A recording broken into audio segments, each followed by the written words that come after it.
Welcome to Just a Minute.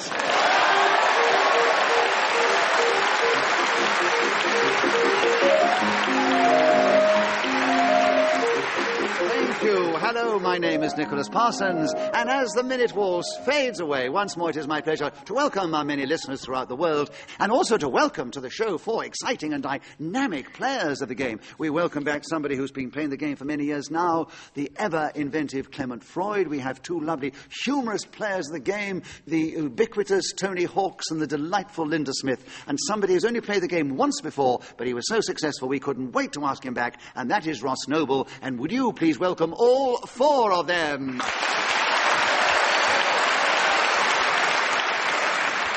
Beside me sits Janet Staplehurst, who's going to help me keep a score and blow a whistle when 60 seconds are up. And as usual, I'm going to ask our four players of the game to speak on the subject that I give them, and they will try and do that without hesitation, repetition, or deviating from the subject on the card in front of me. And this particular edition of Just a Minute is coming from the wonderful, delightful sparsity of Buxton, and we are in a great Frank Matcham Theatre, the Opera House in Buxton, and we have before us a delightful Derbyshire audience ready to cheer us on our way as we begin the show with Tony Hawks. Tony, the subject is Taking the Waters.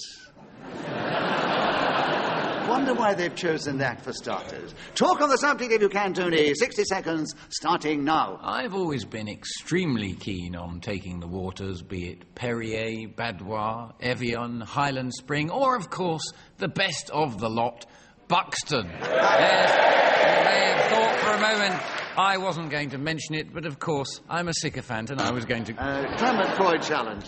Repetition of course. You did say of course yes. Before. So that the repetition means that Clement Freud has a...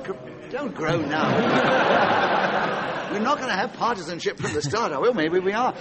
Yes, a correct challenge means that Clement gets a point for that. He takes over the subject. He has 43 seconds available, taking the waters, starting now.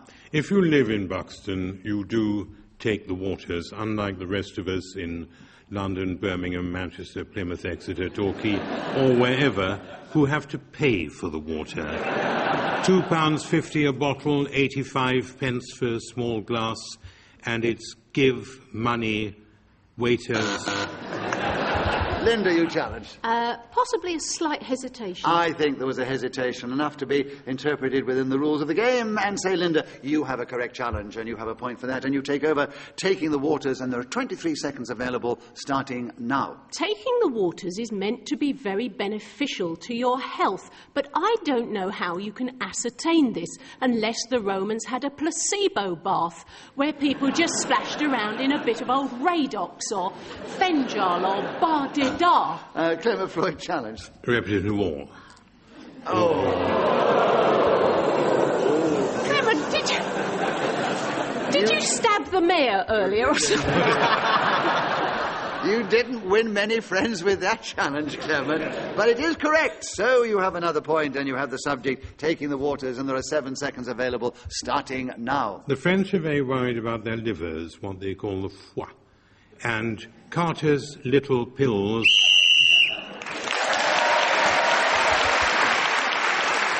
Whoever is speaking when the whistle goes gains an extra point. On this occasion, it was Clement Freud, and at the end of that round, you won't be surprised to hear he's the only one who's got any points. Oh, no, sorry, Linda has got one as well. Clement's got 3, and Linda, your turn to begin. The subject, penguins. Tell us something about penguins in just a minute, starting now. Penguins, what delightful little birds they are. Pick up a penguin is the cry heard by many a lonely Arctic explorer. And who can blame them when the nights are so long? Because penguins are always dressed for a night out in their little dinner jackets. It's almost as if they're the bouncers of the Arctic world, standing there on that snowy nightclub saying, "Sorry, Woolworths. Trainers, you're not coming in. And you're not on the guest list, ain't getting in." Oh, what's the matter? You should applaud her. She went for 25 seconds. That's ages. There you go. People don't realise how tough the game is. Actually, it went for 35 seconds because there's only 25 left. But Ross Noble, you were the one to challenge first. Repetition of in. That's right. In. Yeah. Well, I do feel very, very sorry. I wish I'd like to give it back to you. Do you know what I mean? Forgotten already. Okay. Right. And you have the subject, Ross, having gained your first point in this show. And subject is penguins. 25 seconds starting now. The best penguin of all would have to be Batman's arch nemesis, who, of course, was guilty of shocking crimes such as sitting on a bit of ice, rolling around a bit of a... Linda, do you challenge first? Hesitation. Yes, like, yes. Just as I demonstrated there. That is a good point, well made. Yes. And I'm glad to hand it back. Linda, another point to you. And It's you've nice. got... It's a change, Ross, to play the game with a sportsman, I must say. Right, 14 seconds are now available for you, Linda. Take over penguins, starting now. Penguins, as I said, are lovely. I adore them, but their wings... Tony challenged. Well, as you said lovely before, I thought I'd get you for a repetition. I actually said delightful before. Well, in that case, it wasn't as you said before then, and it's deviation. So what is your challenge now? Deviation. Deviation, because it must have said before. Right, a clever challenge, But Tony. then you deviated from your original challenge. Do I get an extra point for that? No. Tony, you're going to tell us something about penguins, and you have 10 seconds starting now. There is actually a little beach in Cape Town where penguins do come up from the Antarctic, and I have had the privilege of swimming with these lovely little penguins. They're... Right. So at the end of that round, Tony Hawks is speaking as a whistle when gained that extra point for doing so. He's equal to Linda Smith in second place. Ross Noble's in just behind them, and just ahead is Clement Freud. And Ross, it's your turn to begin. And the subject here, bubble and squeak. What a lovely subject. Talk on it. 60 seconds, starting now. Bubble and squeak is the noise that Rice Krispies make when they turn evil. Bubble and Squeak was the name of two guinea pigs I had as a child. Bubble was... Tony got in first. I think there was a hesitation. There was. 44 seconds are available. Bubble and Squeak is with you, Tony, starting now. I had two guinea pigs when I was a child. One was called Bubble and the other one Kevin. Linda, yes. A pause for effect. A pause for effect, which didn't come, but it means he lost the subject. You've got a point. You've got 38 seconds. Bubble and Squeak starting now. Bubble and Squeak is the typical British dish in that it represents our delight in cooking one meal in our life and then living off it for the rest Freud, of you're it. challenged. The repetition of in.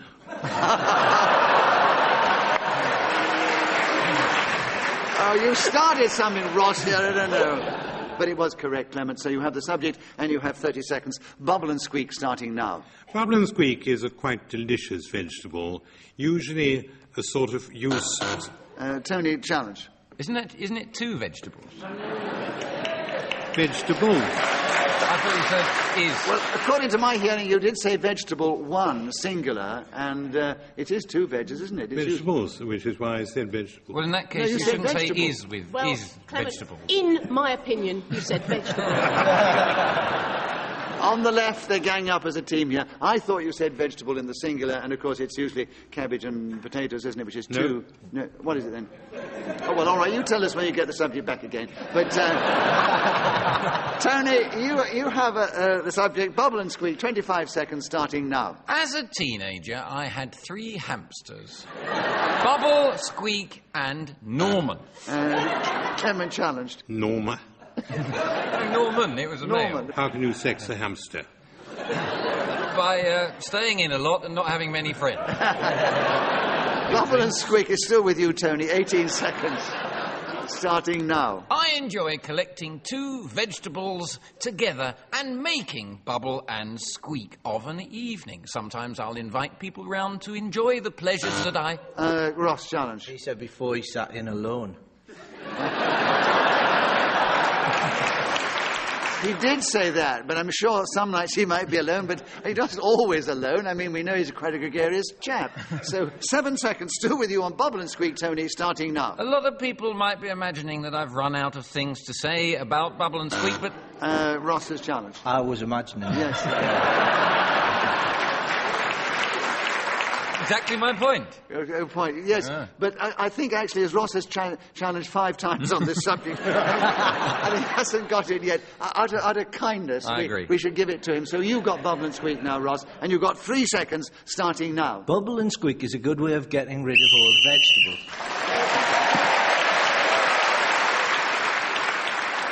Well, Tony Hawk's, with all those wrong challenges in that round, got quite a few points. He's now moved forward. He's equal in the lead with Clement Freud, so it's all very close as we come round to Clement Freud to begin, and the subject is New Year's resolutions. 60 seconds, as usual, starting now. New Year's resolutions are nearly always in respect of giving things up, like saying, I will not have any Bubble and Squeak from January to September. The delicacies of the vegetables I have just mentioned consist ideally of Brussels sprouts and potatoes, with perhaps a little streaky bacon, which gives a wonderfully smoky flavour to that dish. Yes? Tony, your challenge. He isn't by any chance deviating a little bit. Yes. You see what a passionate man he is. He was so distressed about his the challenge on Bubble and Squeak, and he was talking about vegetables. He had to do it in that round. So, Clement, I'm afraid you've lost it. Not completely, just... You have lost the subject, and Tony has another point in 33 seconds. New Year's resolution starting now. This year, I made a New Year's resolution to take up smoking and to drink a hell of a lot more. And I can tell you, so far, it's going swimmingly well. As I can tell, the people of Buxton agree with this resolution that I made, as probably they have all done it them. Linda, challenge. Repetition of made. Yes, you did. And so, Linda, your correct challenge, you've got in there. 15 seconds, New Year's resolutions starting now. New Year's Day is the worst possible time to make New Year's resolutions. You're horribly hungover, all your presents are broken, you're sick to the teeth of turkey sandwiches. Is this the...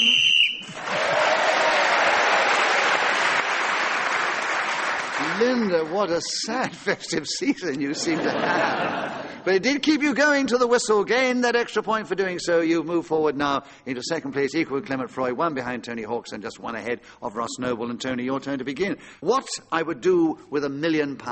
60 seconds as usual, starting now. If I had £1 million, I'd hire Chris Tarrant to host a programme called He Doesn't Care, He's Already Got £1 Million. I would also like to do some good. Obviously, it would be an opportunity to start a campaign to stop people using mobile phones.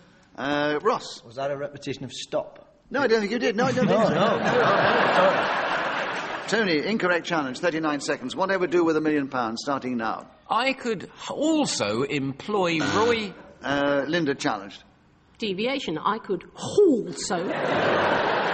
What, deviation from English? From the English language. Just being a little bit haughty. Right. Yes, all right, Linda. A point to you, 36 seconds. What I would do with £1 million, starting now. What I would do with £1 million is give it to the appeal fund for the Buxton Opera House. What better way of spending your dosh than on such a worthy cause? I can think of very few more things to say on this.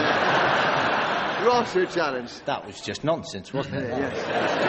And she did repeat the word things, too, yes, didn't she? That's right. well. So, Ross, you have 16 seconds on what I would do with £1 million, starting now. If I had £1 million, I'd buy myself a massive island in the South Pacific and set myself up as a James Bond. Clement, what? Deviation. Why?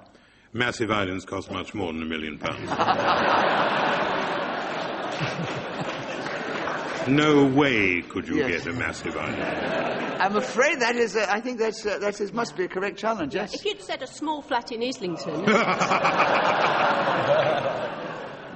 Clement, 10 seconds. What I would do with £1 million, starting now. I would put it into the bank and visit it every Tuesday and Friday. I think it's ludicrous that money which is safely kept by some manager in a suit So, Clement Freud, speaking as the whistle went, gained that extra point, and that has taken him one ahead of Linda Smith and Tony Hawkes and Ross Noble. And Linda, your turn to begin. The subject, in the pink.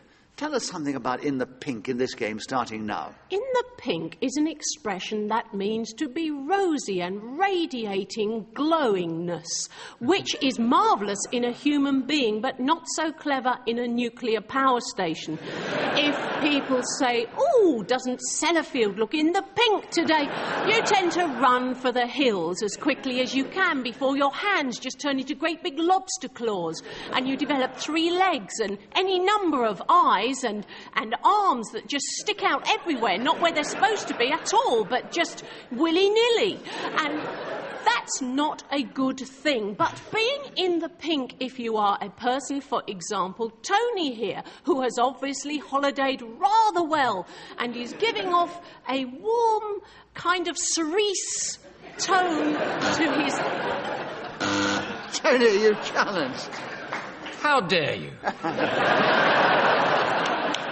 I'm not giving off any cerise tone.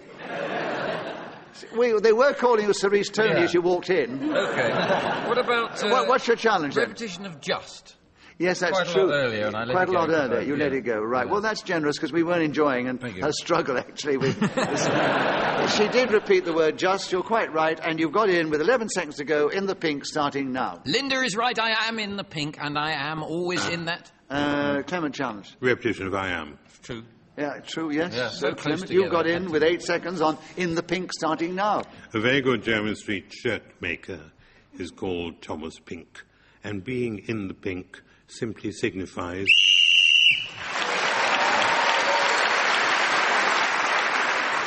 So Clement Freud again was speaking as the whistle went, gained an extra point, and with others in the round, he's moved ahead. But he's only 2 ahead of Tony Hawkes, who's 1 ahead of Linda Smith, who is 1 ahead of Ross Noble. Very close. And Ross, your turn to begin. The subject, counting your chickens. 60 seconds as usual, starting now. Counting your chickens is notoriously hard to do, as they tend to move around quite a lot, especially if you're one of Ozzy Osbourne's friends, because he tends to bite the heads off them. For many years on tour, he actually had to employ Bernard Matthews to travel with him in order that his chickens were at the side of the stage ready for him to do the particular mouth action which required the pop fans to go, "Hey, well done, Osborne. That's the fella, well done, mate." Anyway, Colonel Sanders as well, he was another fella who enjoyed counting chickens.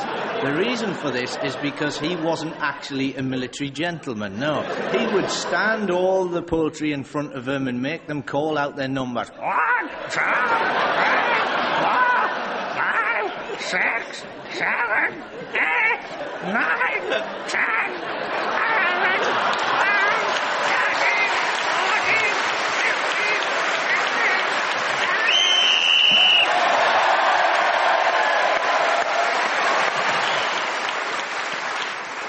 15. So Ross Noble somehow kept going for 60 seconds, in spite of 7 quack, quack, quack, quack. And everybody was enjoying it so much they didn't dare challenge you on your repetition there. But you kept going. And what happens, Ross, if you start with a subject and finish with a subject in this show, you not only get a point for speaking as the whistle goes, you get a bonus point for not being interrupted. Clement, your turn to begin. The subject, the moon. Tell us something about that in just a minute, starting now. The moon is just short of 250,000 miles away from Earth. And when it is full, it must be an extremely comfortable place in which to live. On the other hand, a half moon, let alone a segment, a sickle moon, makes it incredibly difficult to survive. Lebensraum is what you don't have on a moon which is in the wane. It's a bit like Tokyo Underground trains, where they have guards who push you in. And similarly, the moon, when it is almost non-existent to the human eye, contains such extraordinarily limited space in which people can move around, let alone cook, play. Football and cricket are games which moon people simply eschew. Ross and Clement, you just lost your momentum too late. You went for 57 seconds. But the same with Ross. Such a bad man. But he went for 55 seconds, then he went quack, quack, quack, quack, quack. We just... 3 seconds, Ross, on you. The moon starting now. Some people say that the moon is made out of cheese. So Ross nearly has moved forward now. He's only one behind our leader, Clement Freud, and he's just one ahead of Tony Hawks and Linda Smith. Tony, your turn to begin. The subject now is Gilbert and Sullivan. Tell us something about those two great characters in 60 seconds, if you can, starting now. Gilbert and Sullivan are not to be confused with Gilbert O'Sullivan, in that he was one person, used to sing about Clare a lot, and doesn't have a festival that happens at the Buxton Opera House every year in his favour. A wandering minstrel, I a thing of threads and patches, of ballads, songs and snatches. I've always wondered what the last word was referring to in that song, but I don't wish to go into it here. Clement Freud challenge. Repetition of in. I'm sorry, you've mistaken me for Linda. I'm allowed to. Well, it was a correct challenge. So, Clement, you take over Gilbert and Sullivan. 30 seconds to talk on it, starting now. I'm hugely pro-Gilbert and have no time for Sullivan because music is not something I know about. Do, re, mi, fa, so, la, ti are just noises. Whereas... Tony challenge. 2 is actually a word. Mind you, it's not in there, is it? Do, re, mi. That would have been a clever challenge if that had been in there. Yes, it was. It's do, not Do two. is a word, then. Yes, but not two. So, Clement, an incorrect challenge. 14 seconds still available. Tell us more about Gilbert and Sullivan, starting now. You'll soon get used to her looks, said he, and a very nice girl. You'll find her. She would easily pass... Linda, challenge. Repetition of her. Yes. 8 seconds, Linda. Gilbert and Sullivan, starting now. Gilbert and Sullivan aren't quite my cup of tea. In fact, I think I would rather gnaw off my own head. Linda, I'm glad you didn't go any further, because actually you are in one of the theatres dedicated to the keeping alive Gilbert and Sullivan. They have a Gilbert and Sullivan festival Well, here. and this Gilbert and Sullivan dead. audience would have been up... They would have been up on the stage and had you if They'd have been better off in a hospital, I think. But you were speaking as the whistle went, gain that extra point. You're now equal to Ross Noble in second place behind Clement Freud, our leader, as we go into the final round. It's still very close. It's Clement Freud's turn to begin. And the subject is my favourite smell. Which is very good subject to anyone to talk about. But Clement, tell us something about it in 60 seconds, starting now.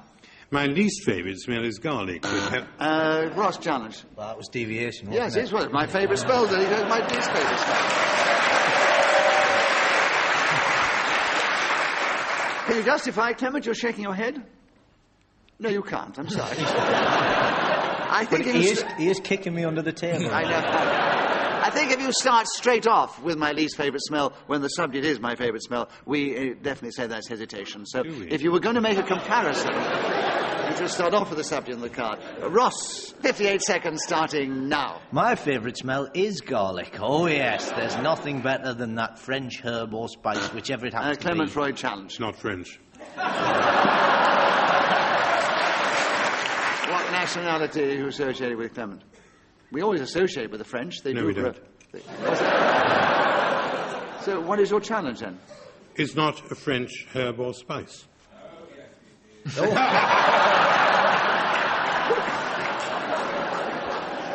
You have another restaurateur in the audience, I thought. To be really pedantic, it's not actually a herb or spice either, is it? I know, but he didn't challenge on that, Linda, for God's sake.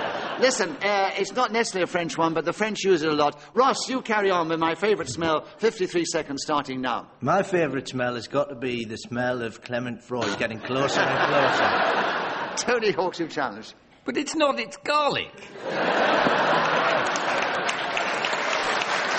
I think within the rules of just a minute, that was deviation. So, Tony, tell us something about my favourite smell. 49 seconds starting now. Newly cut grass, freshly baked bread, a bunch of beautiful roses are not really my favourite. Clement Freud challenged. It's deviation he's talking about. If I took it away from you, Clement, before, I'm right to give it back to you now. It's not his favourite. 41 seconds starting now. Witch hazel. I've now had lots of time to think about it, and that is actually my favourite smell. What the Germans call Essigsaure Tonerde. And we call WITCH. And the second... Yes. Hesitation caused by the audience having a go. I must say, we have now got an audience who are so with it, they're actually playing the game along with us. And so they gave Clement the thumbs down there, and he caused him to pause. So, Tony, hesitation, 23 seconds. My favourite smell starting now. I like the smell of trees. Every single kind of tree is pleasing. Linda challenge. Repetition of tree. No. No, you said trees first time. 19 seconds, Tony, an incorrect challenge. You have my favourite smell still starting now. Conifers are good. I like to walk near them and sniff the lovely smell that comes from them. I must... Clement Freud challenge. Repetition of like. You like. You did say like before. And, Clement, you got back in the subject, and you have 12 seconds, my favourite smell, starting now. Among other favourite smells are zest of lemon and mint pounded in a mortar with a pestle, which brings forth a smell of such delicate and urbane...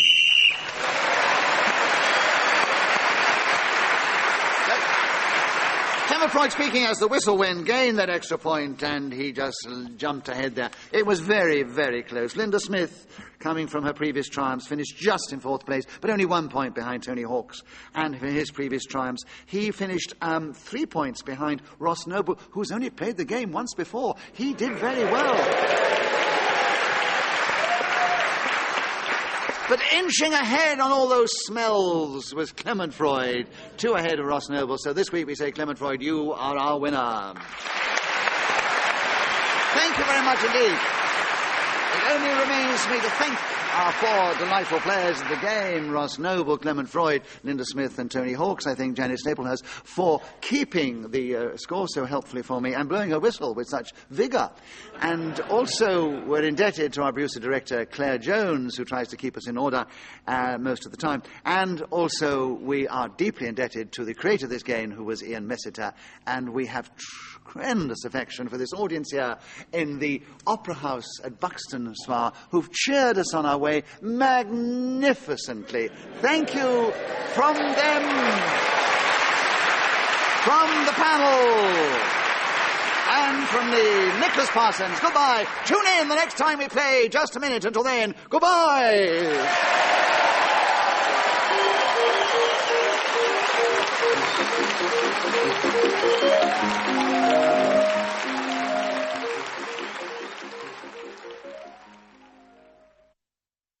Welcome to Just a Minute.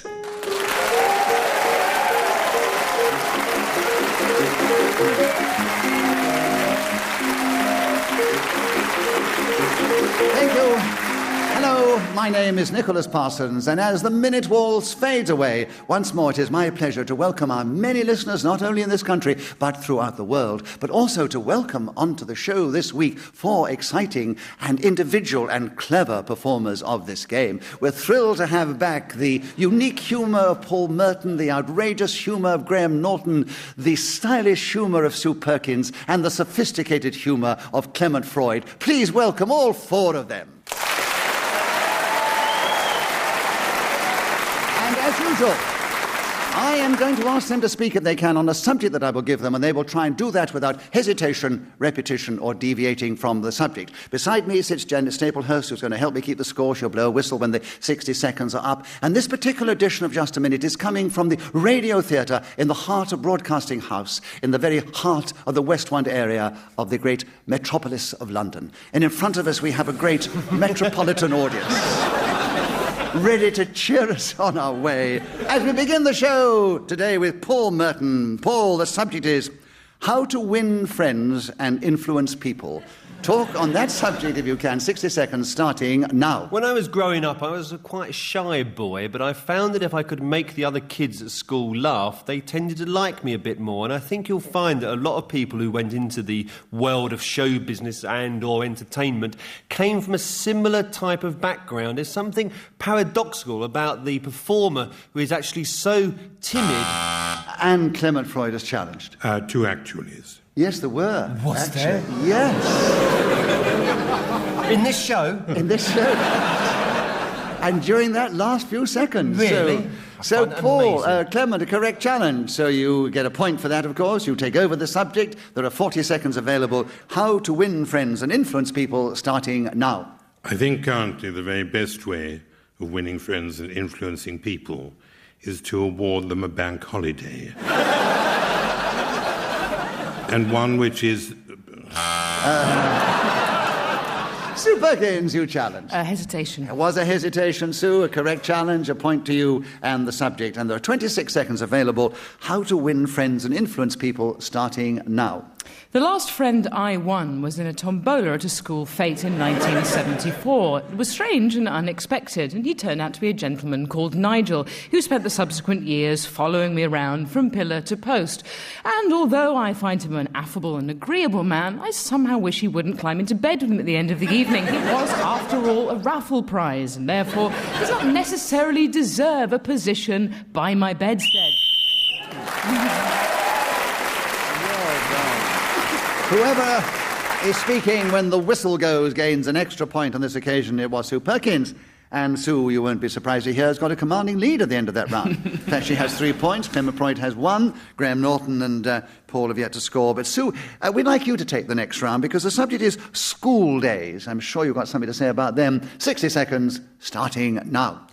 My early school days took place in a convent where I learnt that it wasn't important to understand mathematics, science, literature or art, but rather I should never eat left-handed. Otherwise a bolt would come from heaven and strike me down, because I was indeed Satan's handmaiden.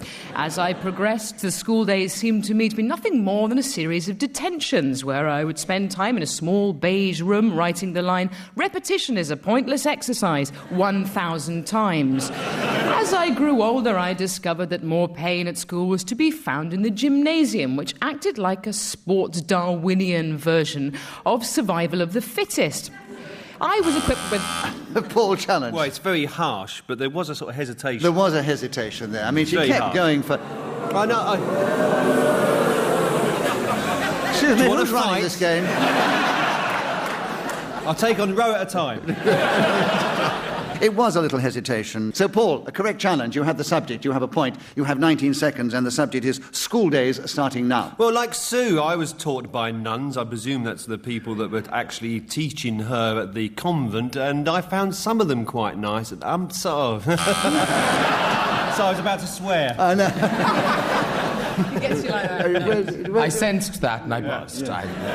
So, Graham Norton, you challenge first. A hesitation, yes, and you have 9 seconds. Tell us something about your school days starting now. I so looked forward to my school days, dressed in my stark blazer and jumper, but was appalled when I arrived to find everyone else... Paul Merton challenge. No trousers? I started as I meant to go on. Paul, we enjoyed the remark. It wasn't exactly a challenge, but what I like to do on these occasions, because the audience enjoyed it so much, give you a bonus point for your interruption. Graham, you have 2 seconds available still on school days starting now. School days were definitely not the... Oh, my... So Graham Norton was speaking as the whistle went, and for the other points in that round, Graham has now taken the lead ahead of Sue Perkins and Clement Freud. Your turn to begin. And the subject is now chalk and cheese.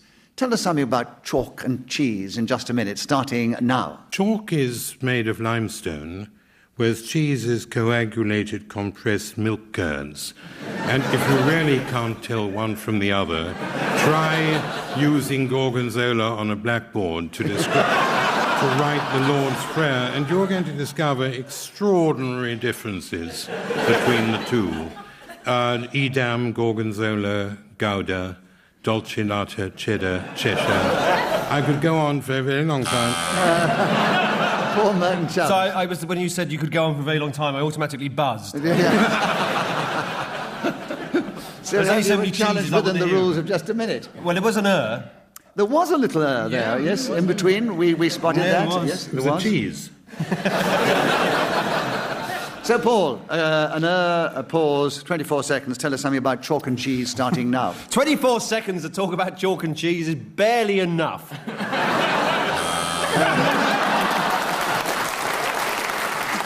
Clement Freud, you challenge first. Hesitation. Yes, hesitation. Absolutely. 19 seconds.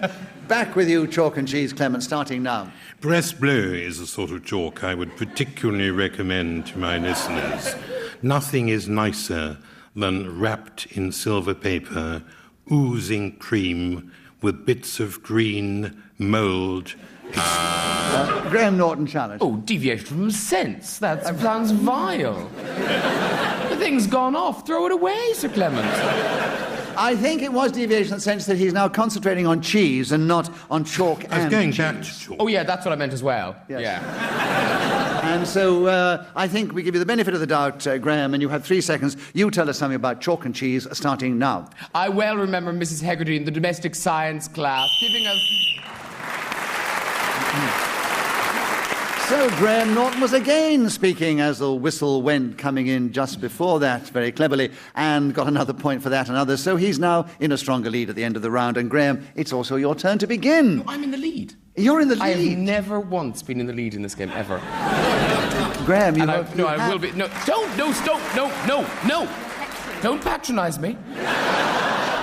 You're not. You're getting them on your side. Actually, Graham, you're wrong. You have been in the lead. I do remember these. And you actually won on one occasion. No, I've never won. Sure you've won once. No. Perhaps in a dream you had.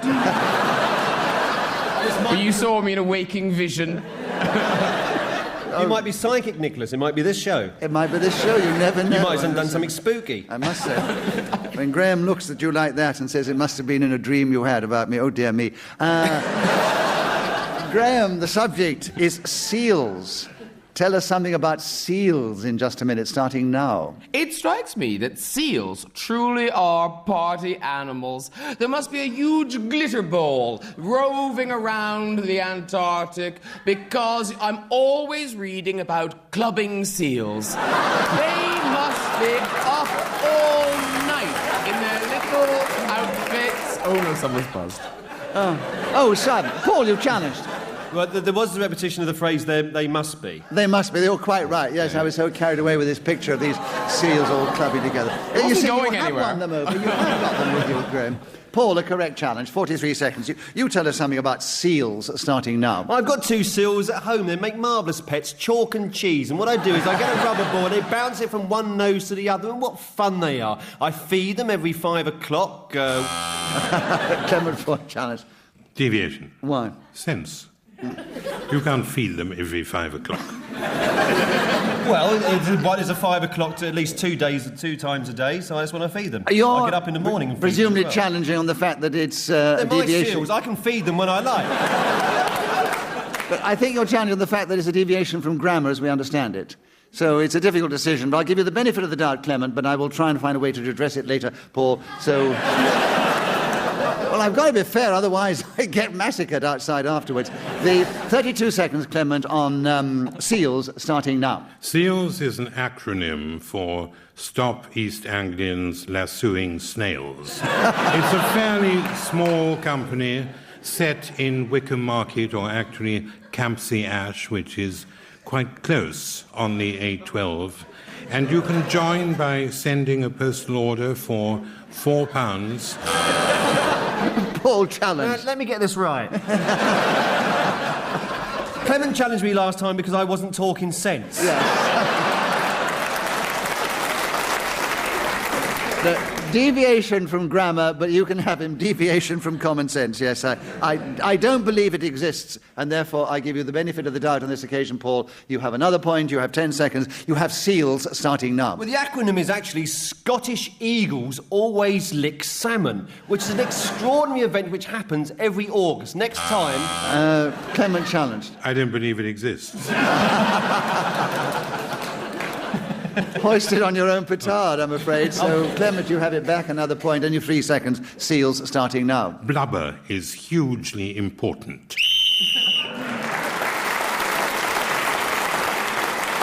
So Clement Freud speaking as the whistle went, for 1 point for that, and others in the round, has helped him move forward, and he's equal now with Graham Norton in the lead. Paul Merton follows, and then Sue Perkins in that order, but they're very close. And Paul, it's your turn to begin, and the subject is the bare necessities.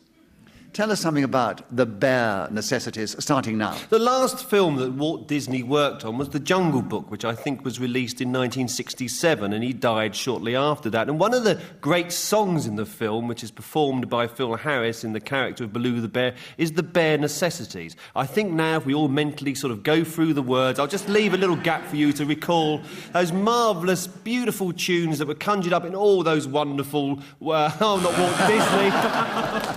Sue Perkins, you challenge. Hesitation, yes. Sue, tell us something about the bare necessities and the 36 seconds available starting now.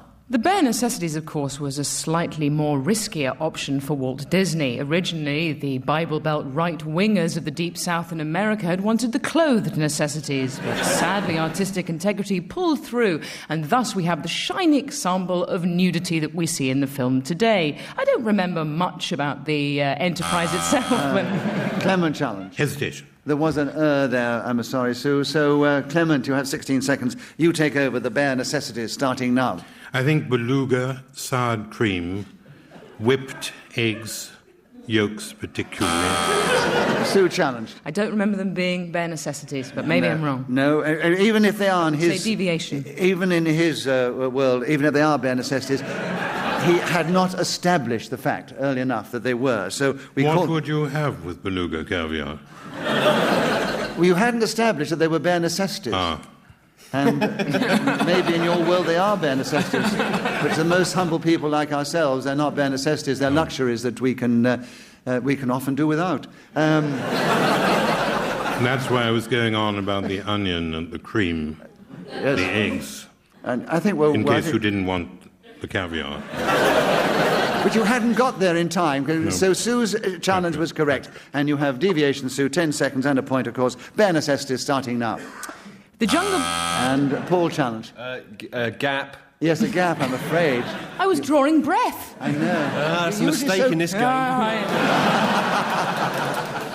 You're usually so quick off the mark as well, Sue. I'm not talking personally, I'm just talking about this service. Thank God. It's another dream. Another dream, yes. The foul sewers of Nicholas's mind. I know, but it does add grist to the mill in just a minute. Right, Paul Merton. 8 seconds available. The bare necessities, Paul, starting now. Adam and Eve were walking around the Garden of Eden when suddenly the snake came up to them and started tempting them with the idea that they could actually be bigger. Right, so Paul Merton speaking as a whistle win gained that extra point, and now he's equal in the lead with Clement Freud. 1 point behind is Graham Norton, and 1 point behind him is Sue Perkins. And Sue, your turn to begin.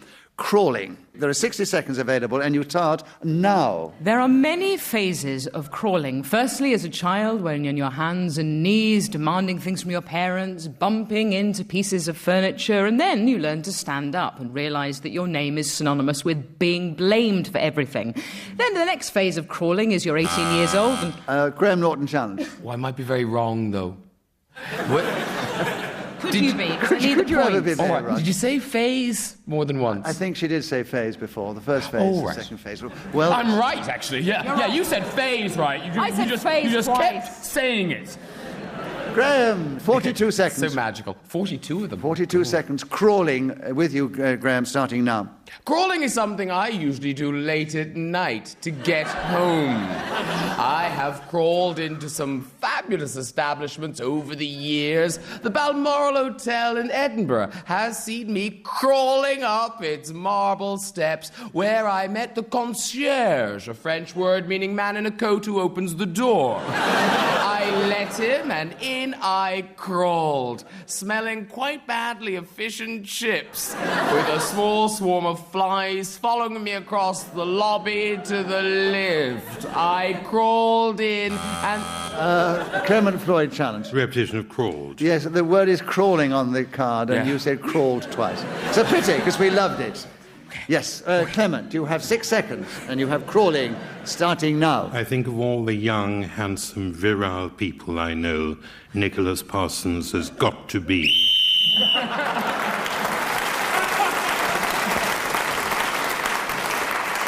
That's what they call wicked timing.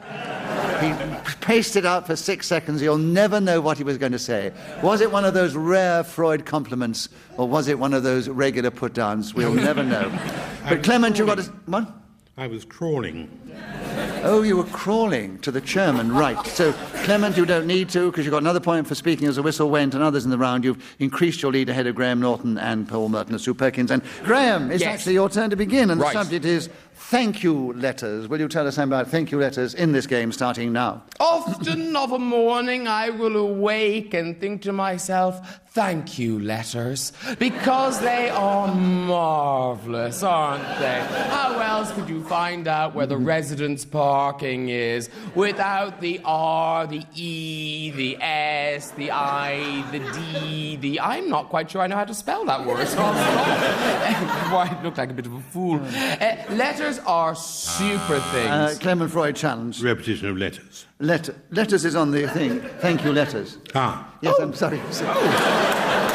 I'm reluctant to mention the fact that you have been playing the game for 35 years. But you are allowed to mention the words on the card, the phrase, all the words independently, and letters I is there. didn't know that, no. Of course you knew it. 33 seconds. Graham, an incorrect challenge. Show you another point. You're increasing your lead. You have thank you letters starting now. I once received a very vague thank you letter from some people whose wedding I attended. I went there without a present because I'm a little bit tight. So what I did was I simply threw a gift tag on top of the pile of joy they have received. They sent me a letter that was really quite non-specific about how grateful they were. Graham Norton kept going again to the whistle went. Gained that extra point. Has increased his lead. And Paul Merton, your turn to begin. The subject, the worst night of my life. Can you reveal anything? If not, talk about the subject. 60 seconds starting now. There are a few candidates for the worst night of my life. There was an incident recently when I was flying on a plane to the Maldives, which is an interesting story because it illustrates the necessity of wearing a seatbelt when you're flying at all times. We hit this stuff called clear air turbulence, which basically means the plane plummets down about 1,000 feet, which is what happened. And if you are not wearing the attached thing that they give you, you fly about 5 feet up in the air, hit the ceiling and bounce up and down as the thing in the air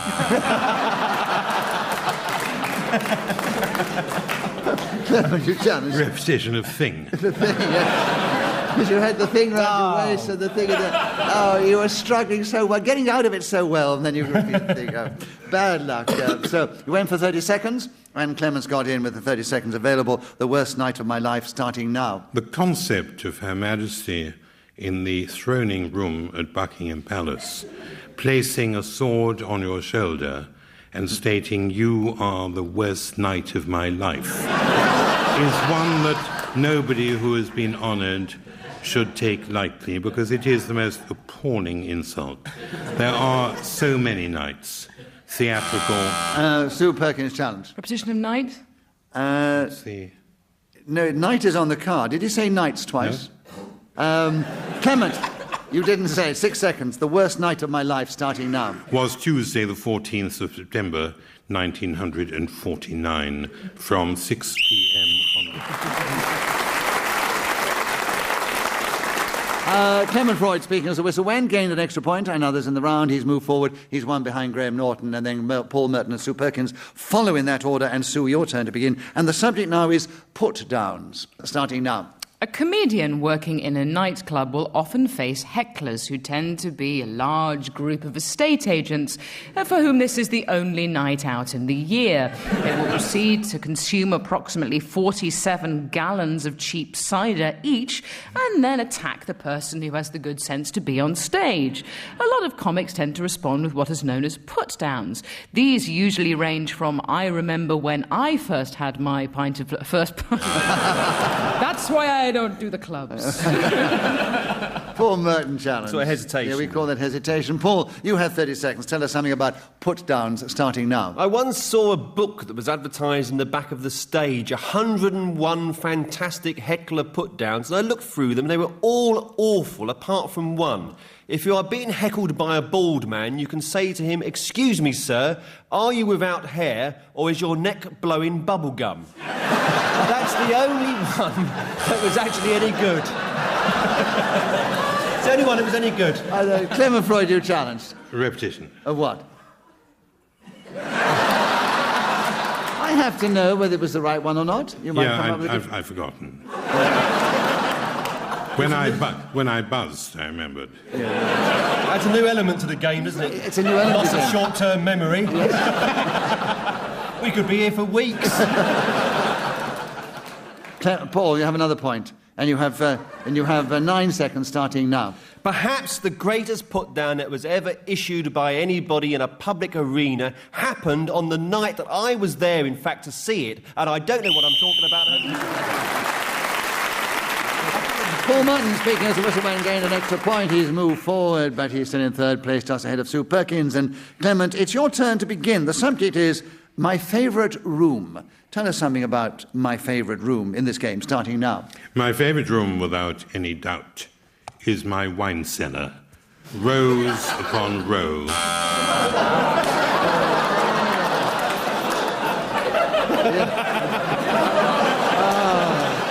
Not that old one. Yeah. He got you on it, yes. Well, I was going to go for repetition, but he said rows and then he said row. I know he did. And just for those in the audience who didn't quite, he said rows upon row. And it's an old ploy. He's been playing the game for a long time. And Clement, you have another point. You have 54 seconds. My favourite room starting now. Bottles, magnums, Paul, hesitation? Yes, I think so, Paul. You tell us something about my favourite room. 50 seconds starting now. My favourite room is Clement Freud's wine cellar. I've tunnelled in there. He has no idea. I live in the house on the opposite road, and I go underneath the street, and I have all these lovely magnums of wine that he's got laid out there. Oh, I've been thinking wine. What does it matter? Oh, can't we just be friends? In fairness, it doesn't really matter, no. But you did. What? Yeah. Right. Wine. Yes, that's right. Yes, it's correct. I have to know in case there's something else. No, well, Paul had just told you. I know. I didn't want to bore the audience. I have to know. You might come up with a different challenge. It's happened That's very before now. true. Yes, yes. Right. No, 37 right. seconds for you to tell us, Graham, something about my favourite room starting now. My favourite room is one with a view. That gorgeous one in Florence. Sue Perkins' challenge. Massive elongation of vowels while brain kicks in.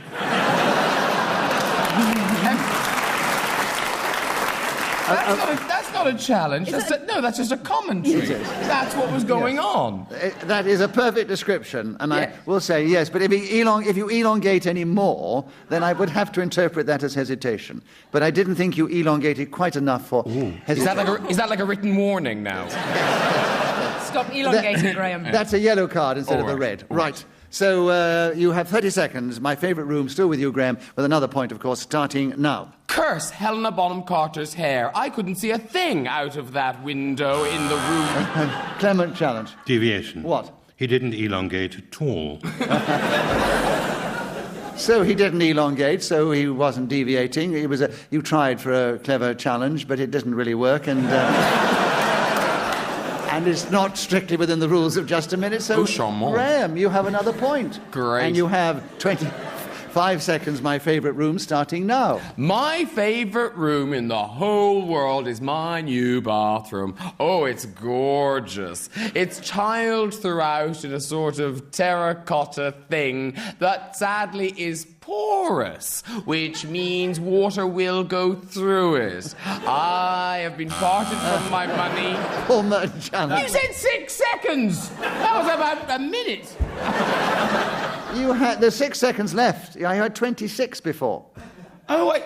What? So... You had 25 seconds, I said last time. So that ramble about my bathroom lasted less than 6 seconds? No, it went on for 20 seconds. Oh, God. Oh, I see. 19 seconds, to be accurate. Fair enough, yeah. Okay. That's all right, yes. You rambled a bit, and Paul got in. What is the challenge? Well, the eye was 4.6 seconds long. Which is an elongated we will have to vowel. interpret that as a hesitation. Please do. 6 seconds now on my favourite room with you, Paul, starting now. Undoubtedly, my favourite room lies in Fenchurch Street. If you go to number 34, ask for Nellie, and you'll... Right. Paul Merton speaking as the whistle went, gained an extra point. He's moved forward. He's almost equal with Clement Freud, and since he's 1 point behind Clement in second place, Sue Perkins is trailing just a little. But 5 points ahead of Clement Freud was Graham Norton, the man who says he's never won on Just a Minute. But he has today! Congratulations! So it only remains for me to say thank you to our 4 exciting players of the game. In order down the line, Graham Norton, Sue Perkins, Clement Freud and Paul Merton. Also thank Janet Staplehurst, who's helped me keep the score, blown her whistle so delicately after the 60 seconds. We thank our producer and director, Claire Jones, for her patience and encouragement. And also we're indebted to Ian Messiter, who originally created Just a Minute. And we're also indebted to this lovely audience here in the Radio Theatre in London for cheering us on our way. From them, from the panel, from me, Nicholas Parsons, goodbye. Tune in the next time we play Just a Minute.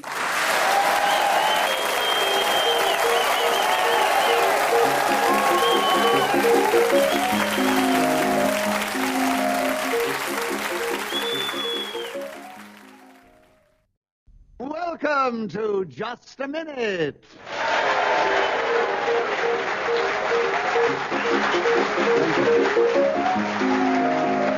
Hello.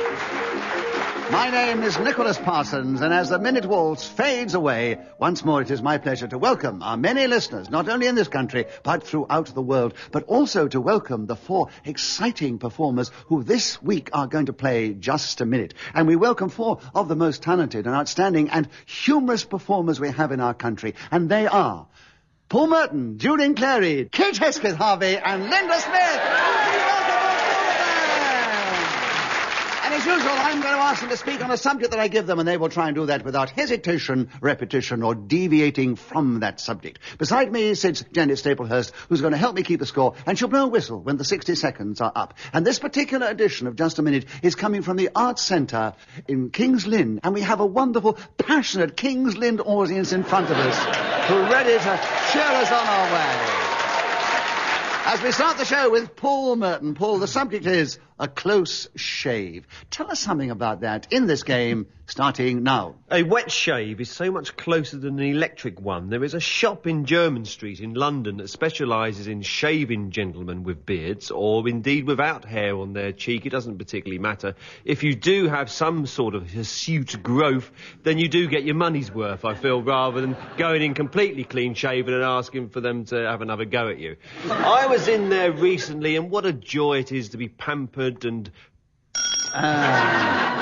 And Julian Clary, you challenged. Hesitation. Hesitation, I agree, yes. So you have 34 seconds. And you take over the subject, you get a point, of course, for a correct challenge, and you take over the subject of a close shave, starting now.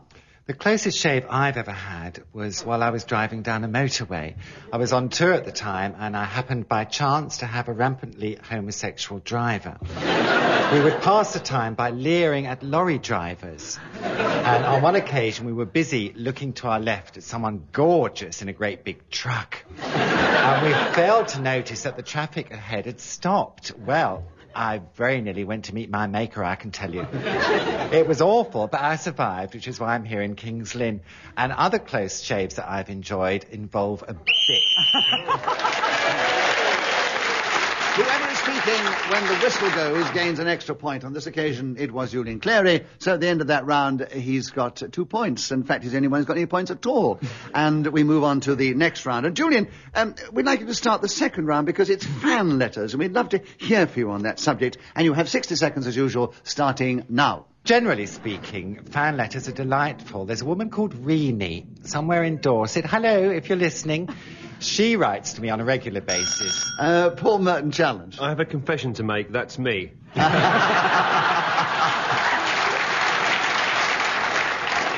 I think that particular challenge deserves a bonus point. I've been writing for years, you know. Yes, for courage, if nothing else. But have you a challenge within the rules of just a minute? No, sadly not. Sadly not. So, Julian gets a point for being interrupted, because that's what happened. And he continues, a point for an incorrect challenge, in other words, with fan letters, 30 seconds available, starting now. Reenie writes to me. Paul challenge. Repetition of Reenie. Yes, you mentioned Reenie before. So... why say, it's the rules of the game? So, Paul, the correct challenge, a point to you for that. Fan letters is with you, 29 seconds starting now. I first started writing to Julian under the name of Reenie in 1988 when I felt sorry for him in the dressing room. His popularity was extremely low around the country. In fact, even the milkman used to smash bottles through the door in an aggressive attempt to put him off. So I wrote this marvellous letter. Dear sir, I wrote, I have long... Kit Hesketh-Harvey, you challenge. Lots of rotes, haven't we? Yes, we've had lots of rotes. Have you had lots of rotes? Yes. I'm so sorry. Yes, you have. And so, Kit, you come in with the correct challenge. A point to you, and 9 seconds available. Tell us something about fan letters starting now. There's a marvellous shop of electrical goods here in Queen Street in beautiful King's Lynn, which sells fans. And people write letters to them from all over the nation. So Kit Hesketh-Harvey was then speaking as the whistle went, gained that extra point for doing so. He's equal with Paul Merton in second place. Julian Clary's in the lead, and Linda begins the next round. Linda Smith. The subject is worms. That's a nasty subject for a lovely person like you, but you tell us something about worms in 60 seconds if you can, starting now. Worms. The diet of worms was where the great church reformer Martin Luther spoke to the clerics of the time. As a child, I was confused by this title. Did it mean these venerable leaders of the church walked around with badges saying, "Lose weight now, ask me how, eat loads and loads of worms"? But no, that isn't what it meant. Paul challenge. Loads and loads. Loads and loads. Yes, it's a difficult name, isn't it? Yes. Paul, correct challenge. 38 seconds are available. You tell us something about worms starting now. I don't know a great deal about worms, apart from the various sadistic experiments that boys at school used to carry out with them. You can put a worm into a pair of high-heeled shoes and make it sing to Judy Garland records, and they hate it. A worm is a sensitive creature and really cannot take the very difficult rhythms that are sometimes...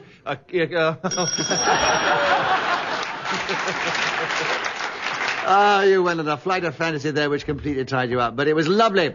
And Julian, you challenge first. Yes, hesitation, I'm sure. 16 seconds for you. Worms, tell us something about them, starting now. I once suspected that I had worms because... Paul has challenged you immediately. Yes. That was me again. I can't give you another bonus point, but we did enjoy it, Paul. But Julian was interrupted. He gets a point for that incorrect challenge. 13 seconds. Worms. Julian starting now. I thought this was the case because I couldn't stop putting things in my mouth and swallowing them. I seemed to have a giant void within that no thing could fill. Linda, you challenge. Just on the basis of taste and decency. Well, they clapped that, but have you got a challenge within the rules of just a minute? Yes, there was a hesitation. Yes, there was a stumble, which we interpret as hesitation. So, Linda, you get a point for that. You have 4 seconds. You tell us something more about worms, starting now. Worms are hermaphrodites, so they can quite literally make their own entertainment. Linda Smith then speaking as a whistle when gained that extra point, so they're all pretty equal in their situation. Julian Clary is just in the lead. Kit Hesketh-Harvey, your turn to begin. The subject, a nice topical one here for King's Lynn, the wash. And you have 60 seconds as usual, starting now. Well, yes, indeed. Here we are in King's Lynn at the mouth of the Wash, which is where the River Great Ouse discharges itself into the North Sea through a system of dikes, complicated and laid end to end, all over the fens by Cornelius Van Muden. Out through Denver Sluice they do come and terrify the inhabitants. King John famously lost his jewels in the Wash. A tragic accident which involved a legless pony and the treasure. Oh, Lord.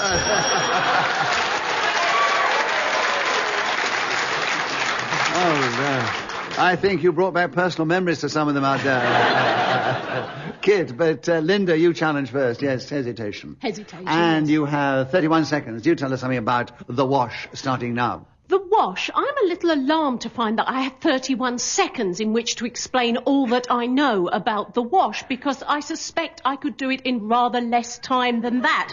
However, I do feel sympathy for the regal person. And Julian challenge. Hesitation. Yes, I think that was hesitation. Julian, the wash. You tell us something about it. There are 17 seconds available, starting now. I once lost a ring in the wash. Paul challenged you. Hesitation. Yes, I'm afraid there was. You got a big laugh and pause.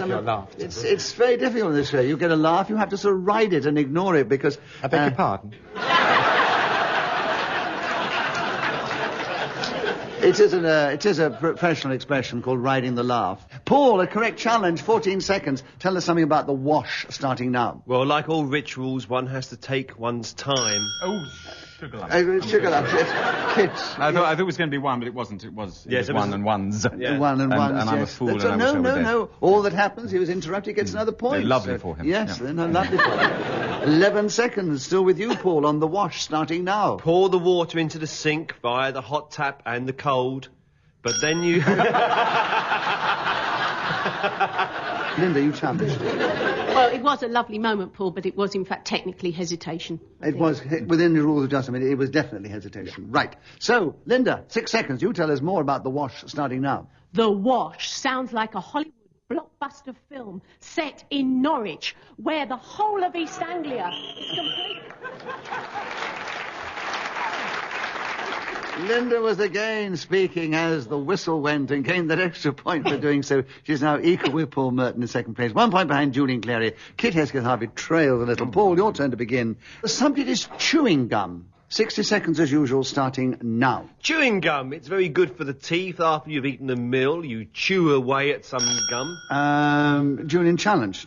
I thought there was two chews, but there was a chewing and a chew. Yes, you can repeat what's on the card either in the same phrase or individually the words. So, unfortunately, Julian, an incorrect challenge. Paul gets another point, and he has 56 seconds. Chewing gum starting now. It creates saliva, which cleans the teeth of residual bacteria. And also, chewing gum is very nasty stuff that you find stuck under tables. If I was to put my hand underneath the wooden structure in front of me now, and yes, there is a huge lump of chewing gum probably left there. Julian, challenge. It's not chewing gum.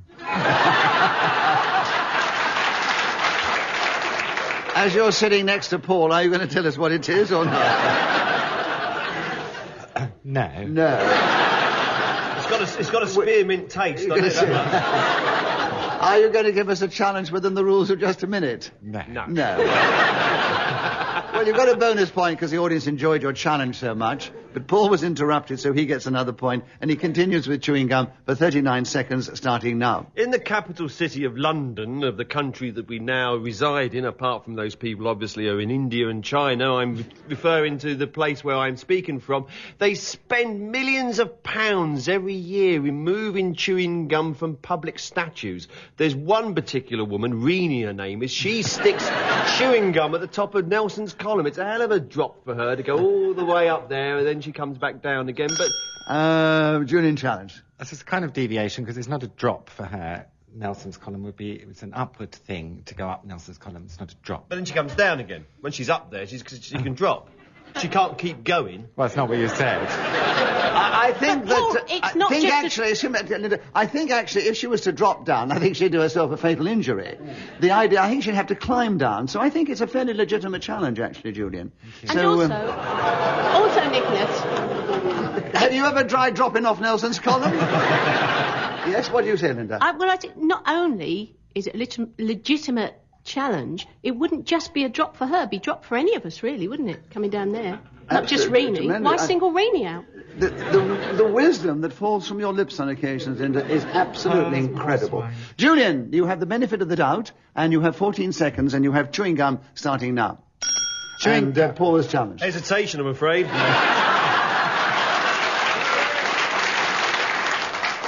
He does start. He's a bit slow at getting going sometimes, isn't he? You did. He tends to finish at a gallop, though. Yeah, I know. It was a whole second. I tell you what, I gave the benefit of the doubt to you on the last challenge, so I will redress it by giving the benefit of the doubt on this occasion to Paul Merton and say, Paul, you have a point for that, and you have 13 seconds on chewing gum starting now. It was invented in America. Julian challenge. Well, he tripped over his words. That's right, hesitation. You got it back again, right. So... 11 seconds, Julian. Chewing gum starting now. Chewing gum can be very useful for strengthening the jaw, which will then be applied in various other...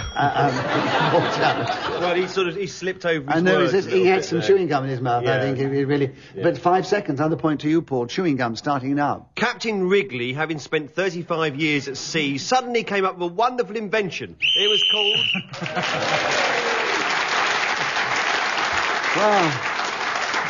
That sticky round, the words were sticking in their voices on many occasions. But a lot of points were scored. Paul Merton was speaking as a whistle win. Gained an extra point for doing so. And he and Julian Clary have both leapt forward together. Paul is just one ahead of Julian. And it's your turn to begin, Linda. Freckles starting now. Freckles? I've got freckles, but rather like ABBA-CDs, I don't know where they came from.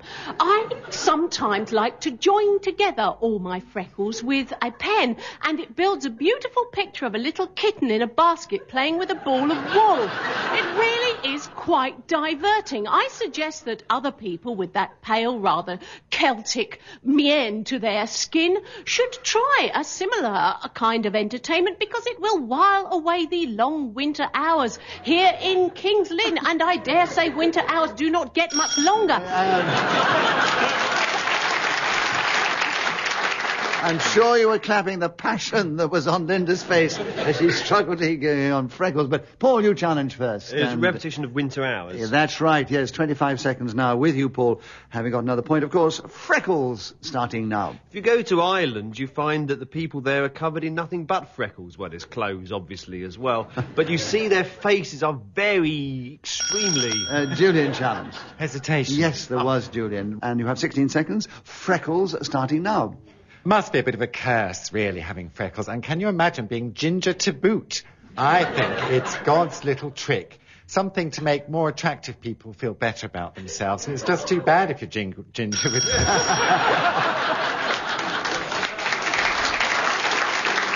So you get in anyway, Paul, because that was your challenge, and it's obviously hesitation this time. Freckles is with you, and 3 seconds ago, starting now. The very important thing to consider about freckles is this. So Paul Merton was speaking then with a whistle when gained an extra point and has increased his lead at the end of that round. And Kit Hesketh-Harvey, your turn to begin. The subject, nursery rhymes. Tell us something about those in just a minute, starting now. Nursery rhymes are supposed to evoke the innocence of childhood and the purity of infancy, but just consider Wee Willie Winky ran through the town. Imagine calling somebody that. They would be psychologically cauterized for life. The grand old Duke of York may have had 10,000 men. It's a little too much information for somebody of that age to handle. As for Mary having a little lamb, my God! King of Spain's daughter came to visit me, and all on account of my nuts. It's pornography. It's filth. We should give them Lady Chatterley's lover, knave and hustler instead of all this. Ride a cock horse to Banbury Cross. What are we doing to the infants of this country? I can bear it no longer.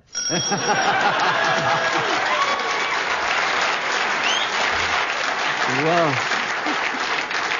Deserved round of applause, Kit. You could bear it no longer. You packed it in. And, Paul, you were the first one to challenge for the hesitation. 14 seconds. You tell us something about nursery rhymes starting now. On the other hand, they're charming little rhymes that enchant our children. Who can ever forget the first time they ever heard that story about the poor cat that fell down the well and all the various people... Kit Hesketh-Harvey. It was a pussy, and I rest my case.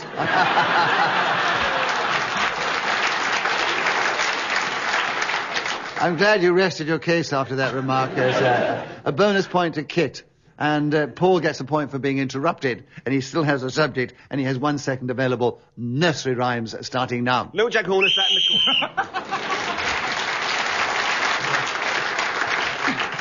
corner. Well, Kit Hesketh-Harvey, in spite of his passion in that last round, only got 1 point. But he's still in 4th place. And then just ahead of him is Linda Smith. then Julian, Clary, and then Paul out in the lead. And Paul, your turn to begin. The subject, attracting someone's attention. Tell us something about that subject in this game, if you can, starting now. Semaphore is a good way of doing it, or perhaps just catching somebody's eye in the corner of a room. If you really concentrate, you can make people look at you, can't you, Julian? Yes, there we are. He's agreeing with me. It's extraordinary ability that you can actually worth trying. Catch somebody's eye, you just look at them. Linda Smith challenge. You've caught two people's eye now. Yes, right. So, Linda, correct challenge, 45 seconds. Attracting someone's attention, starting now. Attracting someone's attention can be quite difficult. For example, in a restaurant, it sometimes makes you feel as if you are the invisible woman, but you forgot to put the bandages on this woman this morning, and nobody can hear you speak the Queen's English because you've lost all powers of it. Right. Sorry. The man sitting next to you has challenged you. I was trying to attract your attention there. Hesitation. It was hesitation, collapse. Yes. Right. So, 35 seconds for you, Kit, on... I think hesitation will do. I don't think we need collapse, do we? Attracting someone's attention, Kit. 35 seconds, starting now. You have to be very careful how and where you do it. I went to the local... So, Linda, you're back in there with a flash. So, Linda, you have the subject. And you have 31 seconds. Attracting someone's attention, starting now. Attracting someone's attention is quite easy if that person is Nicholas Parsons and you are playing the game of just a minute. You simply ring your little bell and then you tell him why you are doing that thing. Paul Merton challenge. You're right, it works. It does work. It does work. Well done, Isn't Paul. that a thing? Isn't that a thing? Any challenge when the rules... No, I just wanted to see it. Right. Well, there we are. But give Paul a bonus point because they all clapped. It obviously deserved it. And Linda, you were interrupted, so you get a point. And you still have the subject. You have 19 seconds, and it's attracting someone's attention starting now. I think the demonstration we've just seen amply illustrates the point I'm trying to make to you very good people this evening. Our esteemed chairman is so on the ball. He's like a rabbit out of a stew. He's...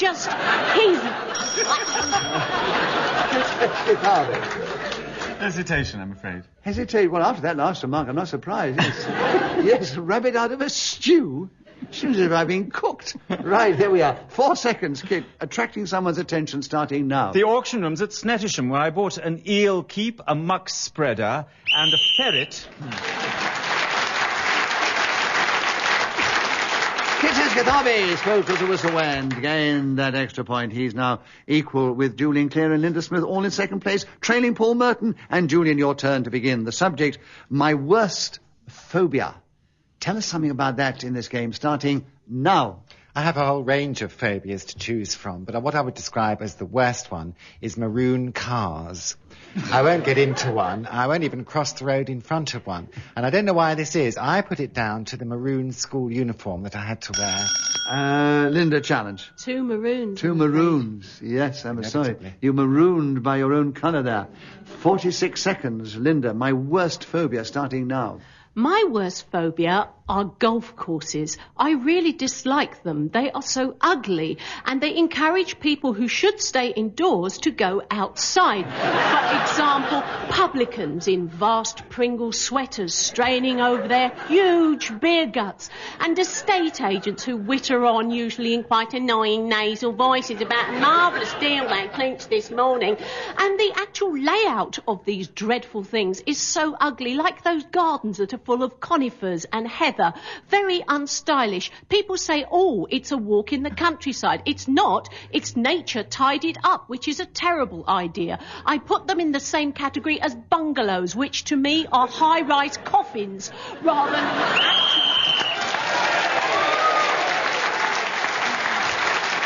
Well, Linda kept going magnificently to the whistle when gained that extra point for doing so. And all that passion there, Linda, has only got you one extra point, but it was well. But I really must take a task about golf courses. I mean, some of them are beautiful. I mean, the ones that have been landscaped by Jack Nicklaus, designed by him and Montgomery and others, they're some of the most wonderful, exquisite places to wander, even if you don't like some of the people on the course. You obviously have a passion about exercise. I'm sorry. Not at all. Sorry. No, You've no. just proved my whole point there, Nicholas. Better than I could ever have done. Right. Anyway, they didn't ooh and ah, as you said it, but, and it's your turn to begin, Linda. And the subject is vegetarians. Tell us something about vegetarians with the same passion if you can. Starting now. Vegetarians come in for a lot of ridicule. I think it's unfair. People only take advantage because they're too weak and feeble to defend themselves, depleted as they are of vital nutrients from their strange mode of eating. I once went to a vegetarian circus. It was a disaster. The most thrilling spectacle there was a man who placed his head into the mouth of a live yoghurt. It wasn't exactly the scariest thing you'd ever seen. In Brighton, which is a haven for vegetarians, I need hardly explain, there is a shop selling shoes for vegetarians, no doubt on the grounds that these items are far tastier than anything the poor blighters might actually eat. I, as you may have gathered, am not a vegetarian, but even so, I expect these days with BSE and things like that, they're feeling very smug. So hats off to them in a...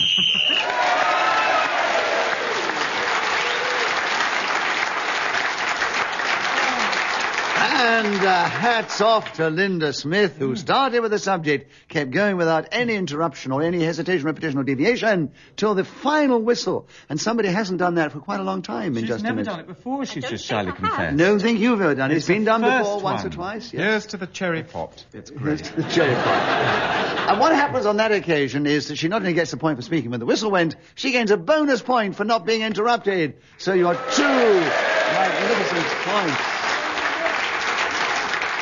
And you have leapt forward, Linda, but you're still in second place. You're trailing Paul Merton, and just behind you is Hesketh-Harvey and Julian Clary, equal in third place, as we move into the final round, alas. Kit, it's your turn to begin. Please take the last round. The subject is the first time I played just a minute. It's a good subject, isn't it? A little second to think about it, and you start now.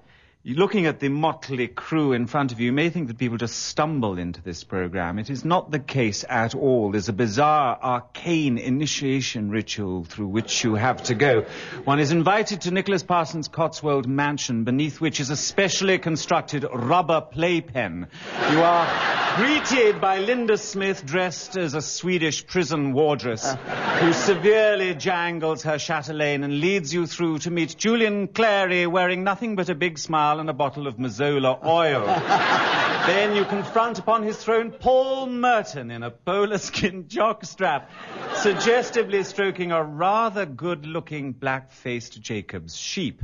You are then blindfolded, and the rest I must draw a veil of taste and decency over the good burghers of King's Lynn, who are protected, thank God, from such atrocities.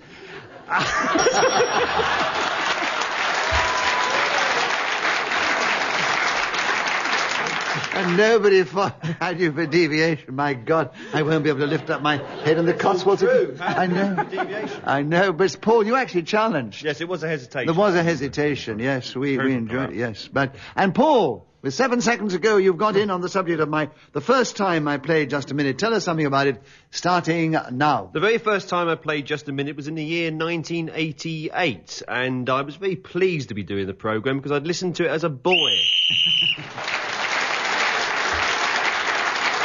So Paul Merton was speaking as the whistle wind gained that extra point and has increased his lead at the end of the round. And certainly what he was saying then, I'm sure he could have gone further and tell you how much he enjoyed playing the game as a boy. And one day he played it for real and has never left us since, we are delighted to be able to say. And once again, he's proved his talent at playing the game because he managed to beat Julian Clary, Linda Smith and Kit Hesketh-Harvey, who all trail him in points, but not by many. So this week, Paul, we say you are our winner.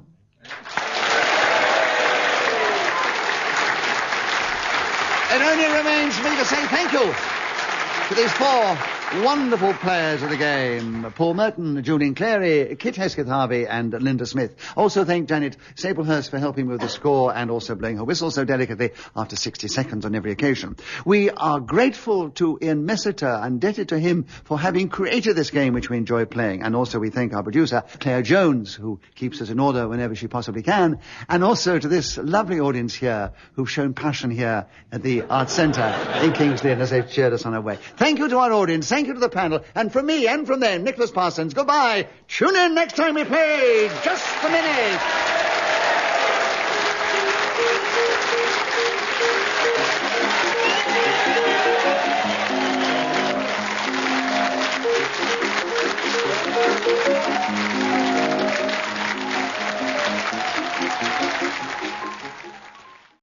Welcome to Just a Minute.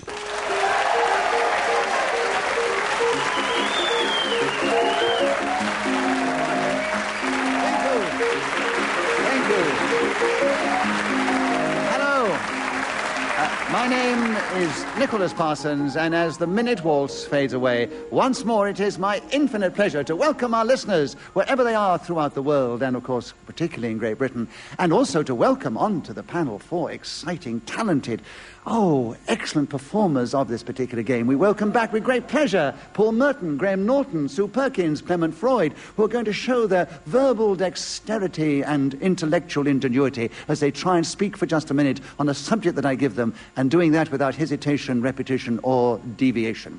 Beside me sits Janet Staplehurst, who will help me keep the score. She'll blow a whistle when 60 seconds are up. And this particular edition of Just a Minute is coming from the Radio Theatre, which is in the centre of the West 1 district of London. And we have an audience here that has been cobbled together from every corner of the great metropolis, looking as if they're trying to get in out of the weather. But they are going to be a happy group as we start the show with Graham Norton. And Graham, the subject is The Secret of Eternal Youth. Tell us something about that in just a minute, starting now. The secret of eternal youth is to make friends early on with some very old, ugly people. And bring them with you at all times. And then, no matter where you are, it doesn't concern you about the lighting conditions or any such thing, you'll always look quite good, relatively speaking.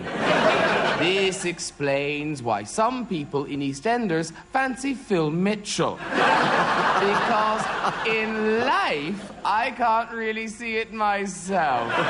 But in the confines of Albert Square, he is a bit yee-haw. Oh, my goodness, what a heartthrob. Back to the subject, which I seem to have deviated from.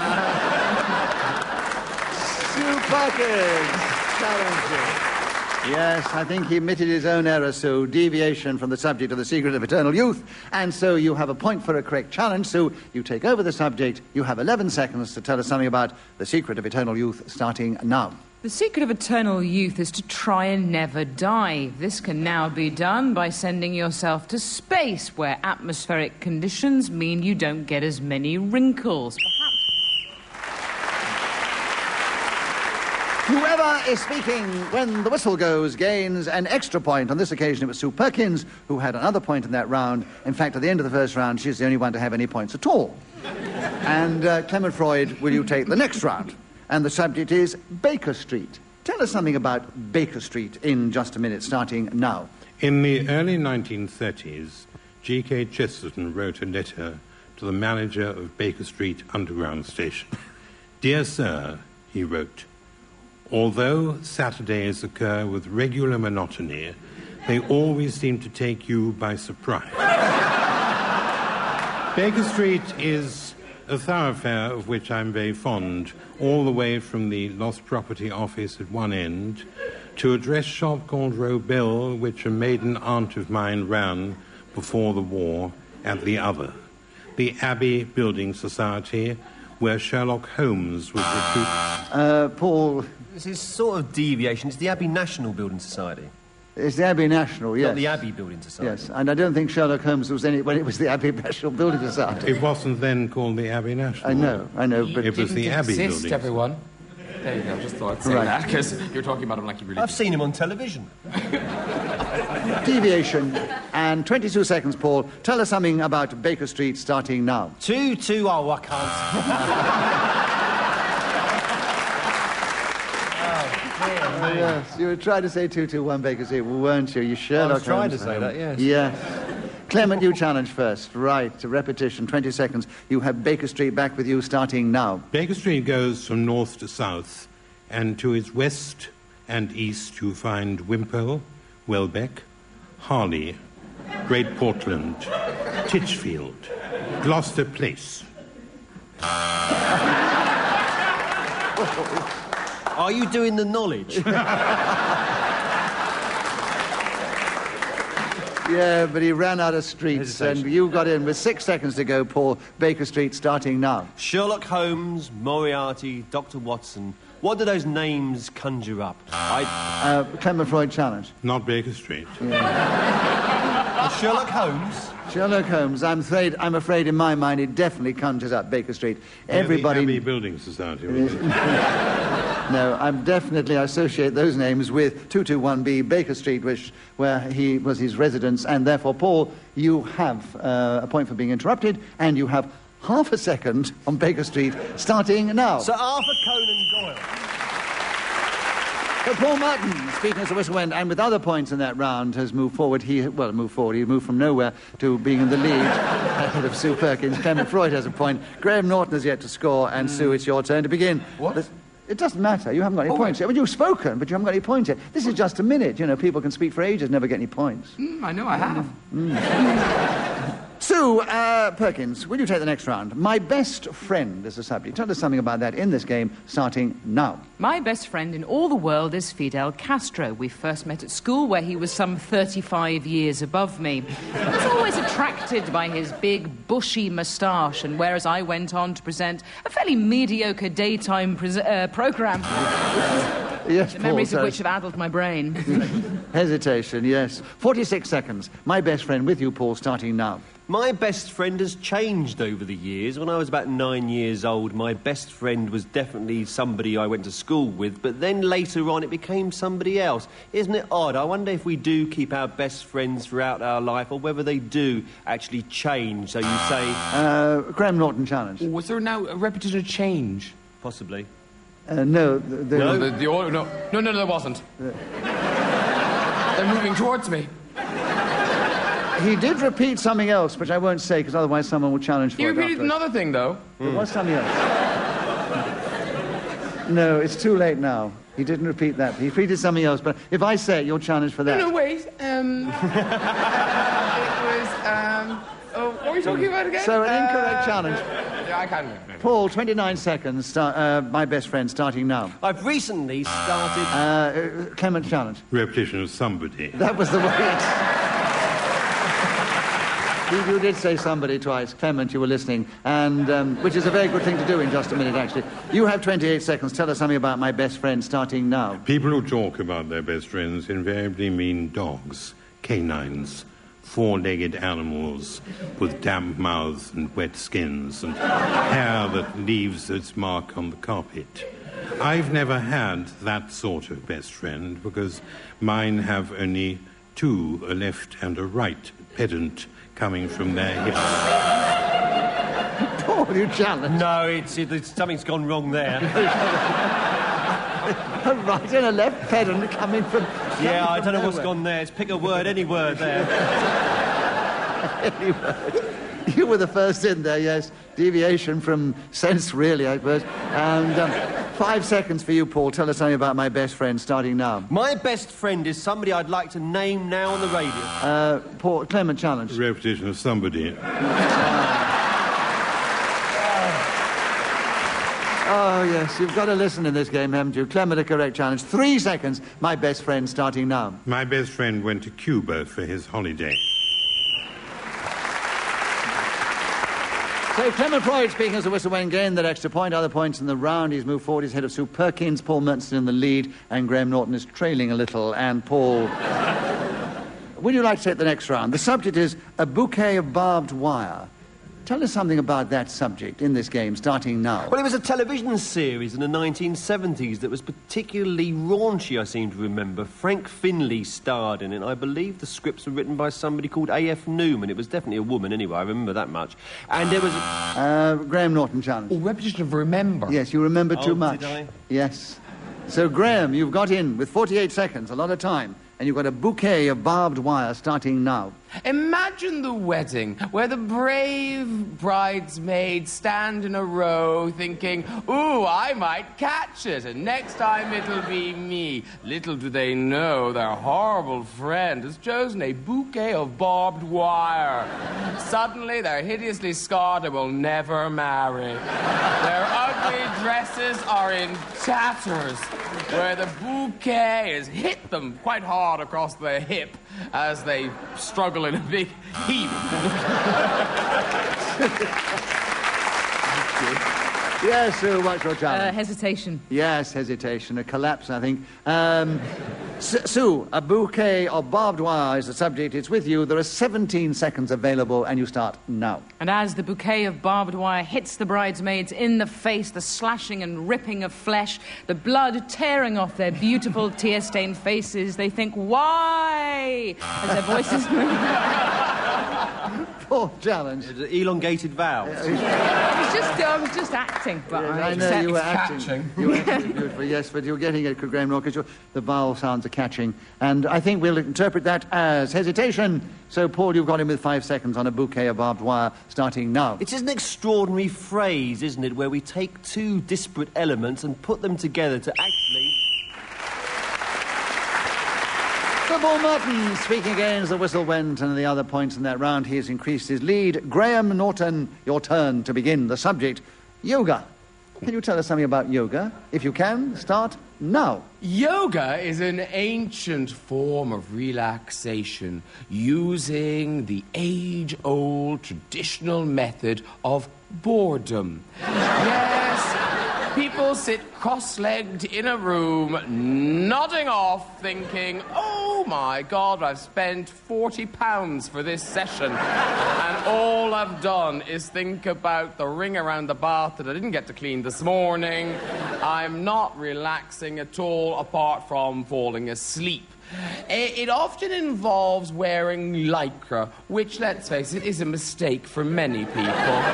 You think yoga good, but that particular form of material isn't a great choice. Sting claims he stays in shape using yoga. Yes, in a gym with some heavy weights attached, I'm thinking. Because you don't look like that if you do yoga, do you? It's just... Paul Merton challenge. It's a small word, but it was do in about, Yes, do you. You did have a lot of do's. Ah, right. Yes. He was thinking of Sting. Yeah. He let the second do go, but he came in on the third do. Right. And you've got him with 5 seconds to go, Paul, on yoga, starting now. Undoubtedly, it is a very good way of keeping fit. First of all, what you must do is you must put on...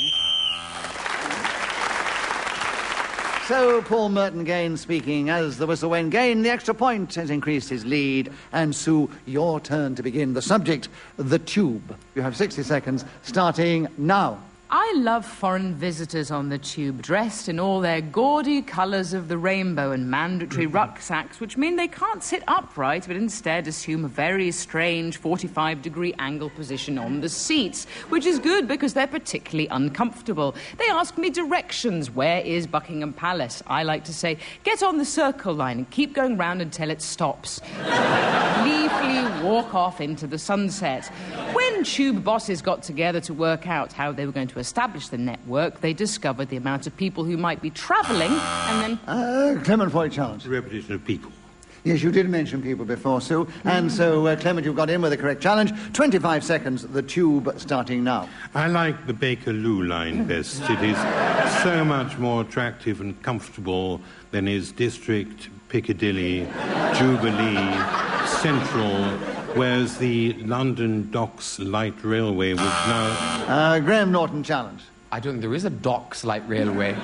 Well, wait, when this is broadcast, it isn't going out immediately. Oh, right.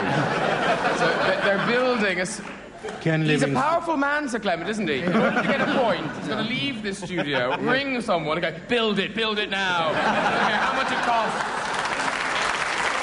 Well done, Graham. Yes, deviation. 11 seconds for you. The tube starting now. There are lots of brilliant tube things. There are tube socks. Boob tubes were popular for a while. I never quite understood them because it's not quite a garment, is it?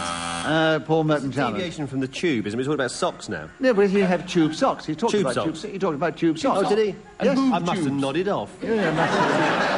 I do apologise. That's all right. Don't apologise. It's That's all right. all part of the fun. It's all part of the. It's all grist to the mill of the show. Is it?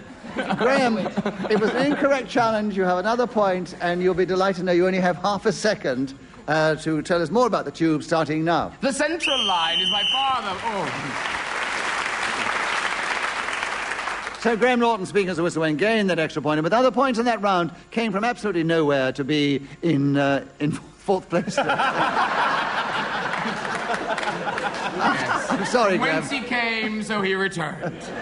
I didn't mean to do that, Graham. I'm terribly sorry. Burst into last position. But you're only 1 point behind Clement Freud and about 3 behind Sue Perkins, but you're all quite a few behind Paul Merton. Clement Freud, it's your turn to begin. The subject now is the 7 deadly sins. Tell us something about those in this game, starting now. Originally, the deadly sins were gluttony and pride, things like that. But in today's scenario, I think a deadly sin is wearing Dr. Scholl therapeutic sandals. Also putting desiccated coconuts on cakes, which everybody Paul challenge. Hesitation, Sam. Yes, there was on the desiccated coconuts. Right, 40 seconds. No, 48. I can't read the lights shining on the clock. We've seen the lights again. There are... I have to hold Janet Staplehurst's hand when I look at the clock. You don't have to hold her hand. Yes, but I do hold her hand so that I can... He does, because otherwise she'd take it away. It's actually a vice-like grip you've got there. Oh, I do set myself up very delightfully for them, don't I? But then that's what's the fun of the show. 40... Well, it is. 40, you are kind. 40 seconds are available for the 7 deadly sins. Oh, that's a lovely idea, isn't it? You have 40 seconds for the 7 deadly sins, Paul, starting now. The 7 Deadly Sins is a film made by Graham Stark, usually an actor, but it became a director in around about 1974, I believe, and it featured all kinds of different comedians. Spike Milligan was in there, I think, playing Envy, Harry Seacombe, certainly, Bruce Forsyth, all those kind of... Clement Freud challenge. All those. All those. Oh, really? All those, yes. Oh, really, yes. And Clement, you've got in with the correct challenge. A repetition, 23 seconds. The 7 deadly sins starting now. I think what should be added to the 7 deadly sins is letting your children get fat. It seems to me quite disgraceful that if you have offspring and don't feed them at all, you go to prison. But if they are filled with butter buns and cakes and cream and... Graham Norton challenge. Oh, no, I think I'm wrong, though. Why?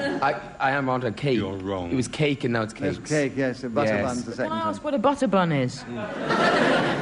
A butter bun is a wonderful confection which is sold in Southwold, where I live, Right. So you have and contains... We know that area. It's the one full of fat children.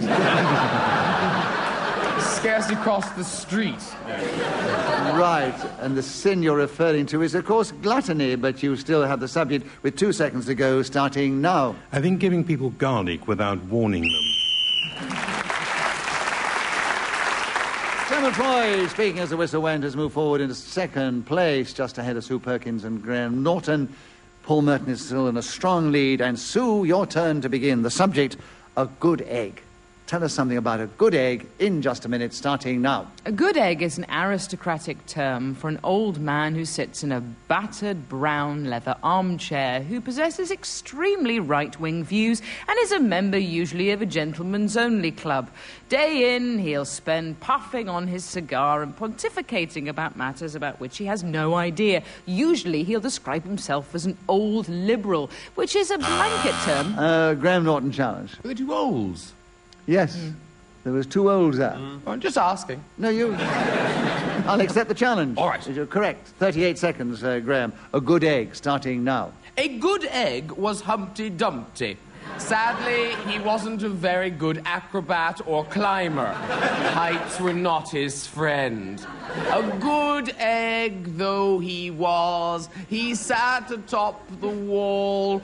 Did he fall? Was he pushed? These are the sorts of mysteries that hound me through most of my waking hours.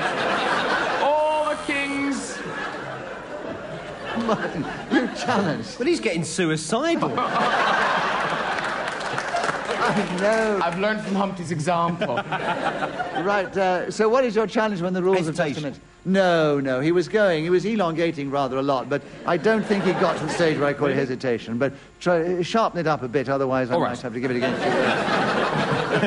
11 seconds, Graham, still a good egg, starting now. A good egg is only known to you once you've cracked it. This seems a sort of design... Paul Merton challenge? Not necessarily, because you can put an egg in its shell into water, and if it sinks, that means it's a bad egg. Yeah, that's right. Do you believe that? It's true. It's true. See, I think you're just throwing away probably a very good egg that was a bit heavy. No. You'll never know unless you crack it open. The point is, Paul, that that is true, but on the other hand... I don't believe it. It doesn't matter whether you believe it or not. According to you, Graham, a good egg doesn't become a good egg until you've cracked it open. That is your philosophy, that is your attitude, so I accept it is not deviation. All right? And you have 4 seconds to continue on a good egg, starting now. A good egg, in my book, is made by... Paul Merton. We had the phrase in my book. We had the my book before, I'm afraid. Really? Yes. Oh, Graham, you strip yourself up. Oh, yes. Paul, I'm fine. You've got him this time. 2 seconds. A good egg, starting now. A good egg was the one that was fertilised by my father. Paul Merton, speaking as the whistle when gained that extra point, has increased his lead at the end of the round. We're moving into the final round, and actually it's Paul Merton's turn to begin. But before he starts, let me say, Paul, you're in a strong lead, and Sue Perkins, Clement, Freud, and Graham Norton are almost equal. Only 1 point separates them in second place. Well, Let's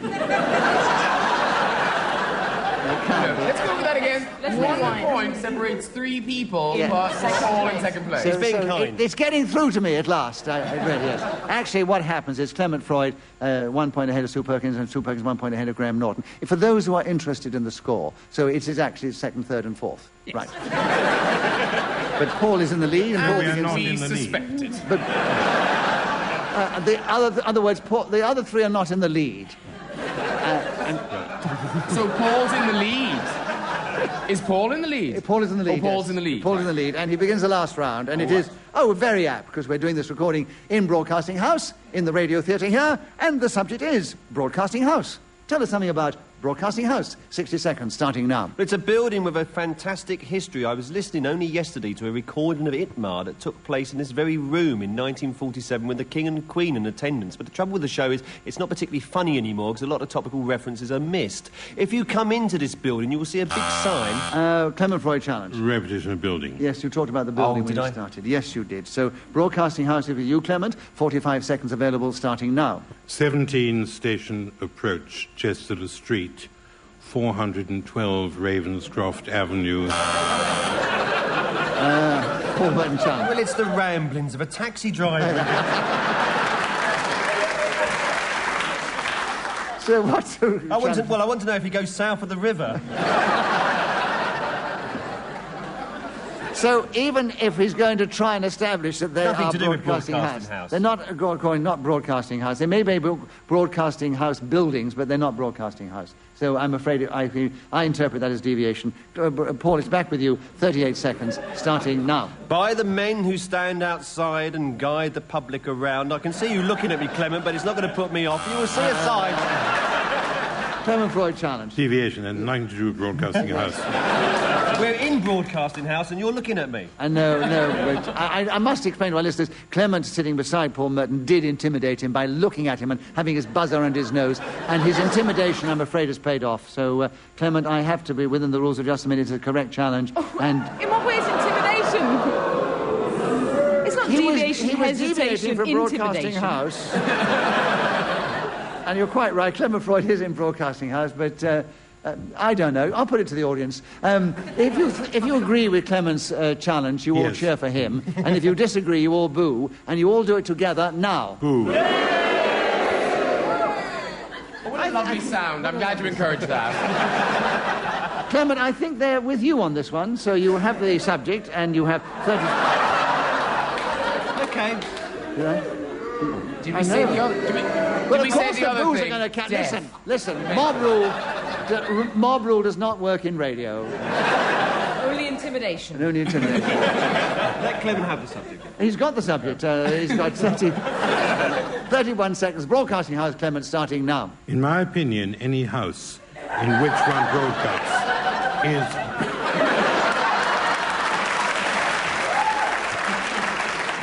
I must explain to our listeners that huge laugh and that round of applause was because Paul Merton was getting his own back on Clement Freud, and he went even further. He walked out in front of him and waved his arms so that he couldn't continue. The audience loved it. Clement dried up. So you get the benefit of the doubt, and Paul, you now have it again. This is creating a dangerous precedent. It's a dangerous thing. Intimidation has got Clement. You got intimidation, but please do not resort to intimidation all the time because it'll be too difficult to judge. 26 seconds. Broadcasting House, starting now. Nation shall speak unto ditto. Ah, you thought I was going to say nation. Clement Freud, you challenge. Repetition of nation. Nation, yes. He said you thought I was going to say nation.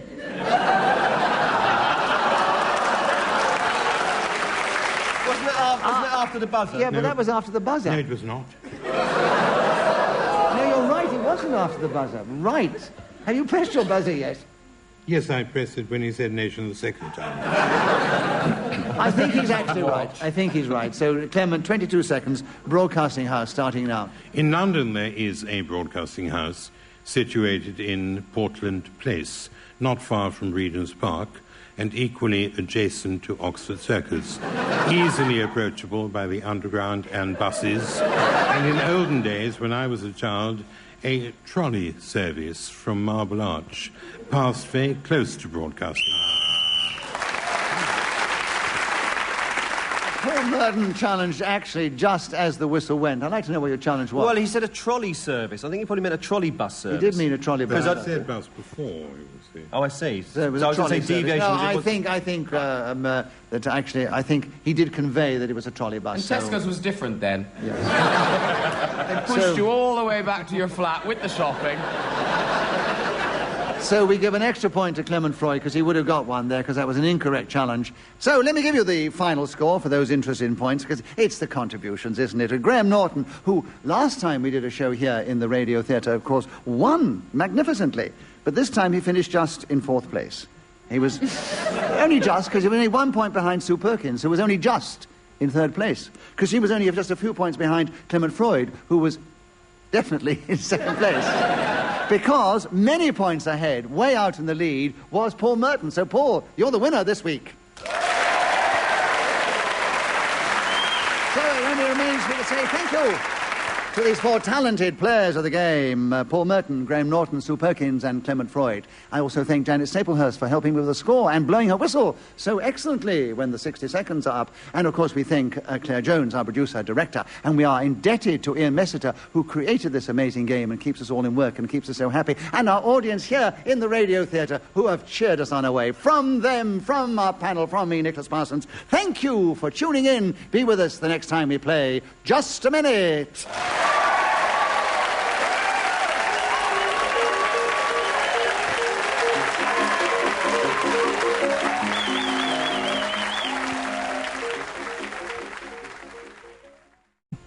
Welcome to Just a Minute.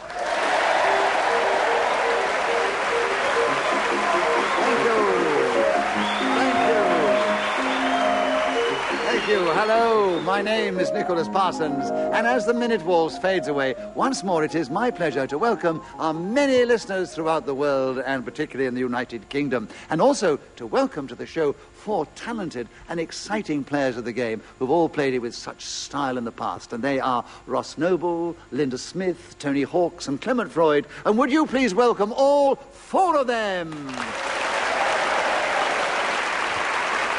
Beside me sits Janet Staplehurst, who's going to help me keep a score and blow a whistle when 60 seconds are up. As usual, I am going to ask our players of the game if they will speak for just a minute, if they can, on the subject I give them, and they will try and do that without hesitation, repetition, or deviating from the subject on the card. And this particular edition of Just a Minute is coming from one of the most beautiful theatres in the country. It's the Opera House in that beautiful spa town of Buxton in Derbyshire. And we begin the show this week with Clement Freud, and the subject is loyalty cards. Clement, tell us something about those. Why should you laugh? Because Clement has loyalty cards. Anyway, 60 seconds available, starting now. If you go to a Japanese tobacconist, be it in Tokyo, Osaka, Nagasaki, Hiroshima, and buy cigarettes, you will find therein a loyalty card. And it has a picture of William, Stephen, or John, George the First, Second, Third, or Fourth, Queen Elizabeth, Anne, Mary. And people collect them with tremendous applause because it is wonderful for them to have the entire loyal family of Britain on bits of paper.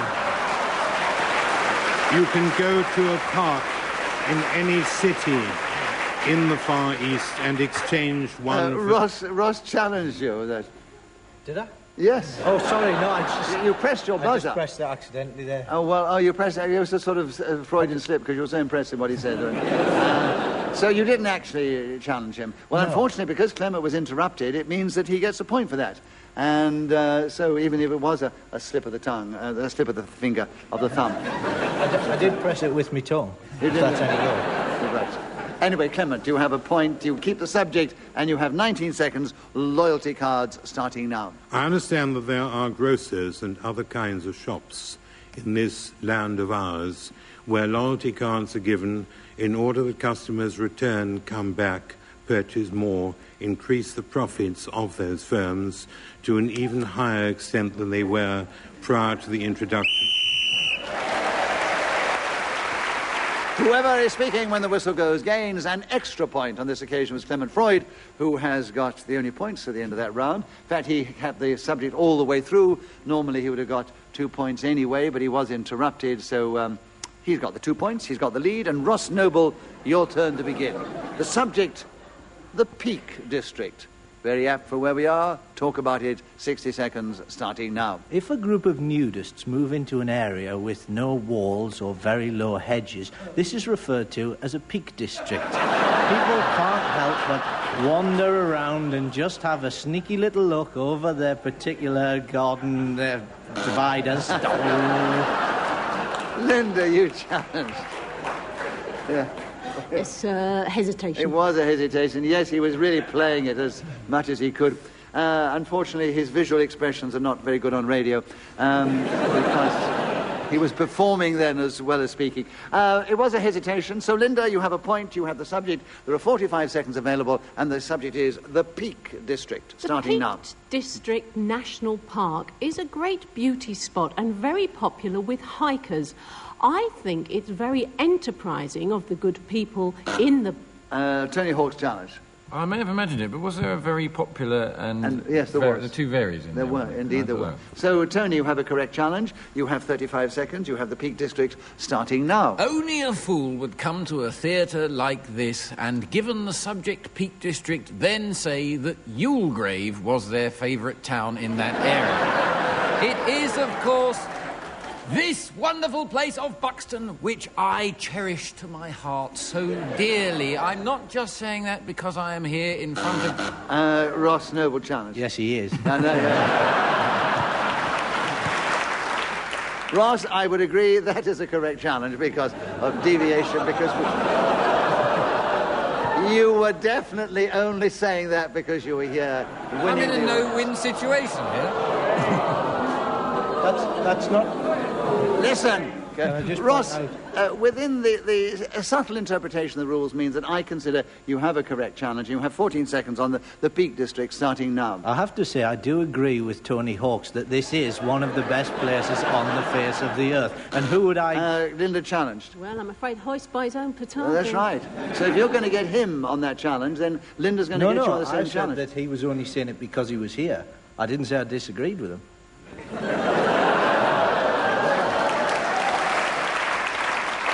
I think you won the argument, Ross. Keep the subject. 8 seconds. Another point to you. The Peak District starting now. I came to the Peak District with the Scouts. They didn't like it because I wasn't a member of that particular group. And I was also... It was only last week.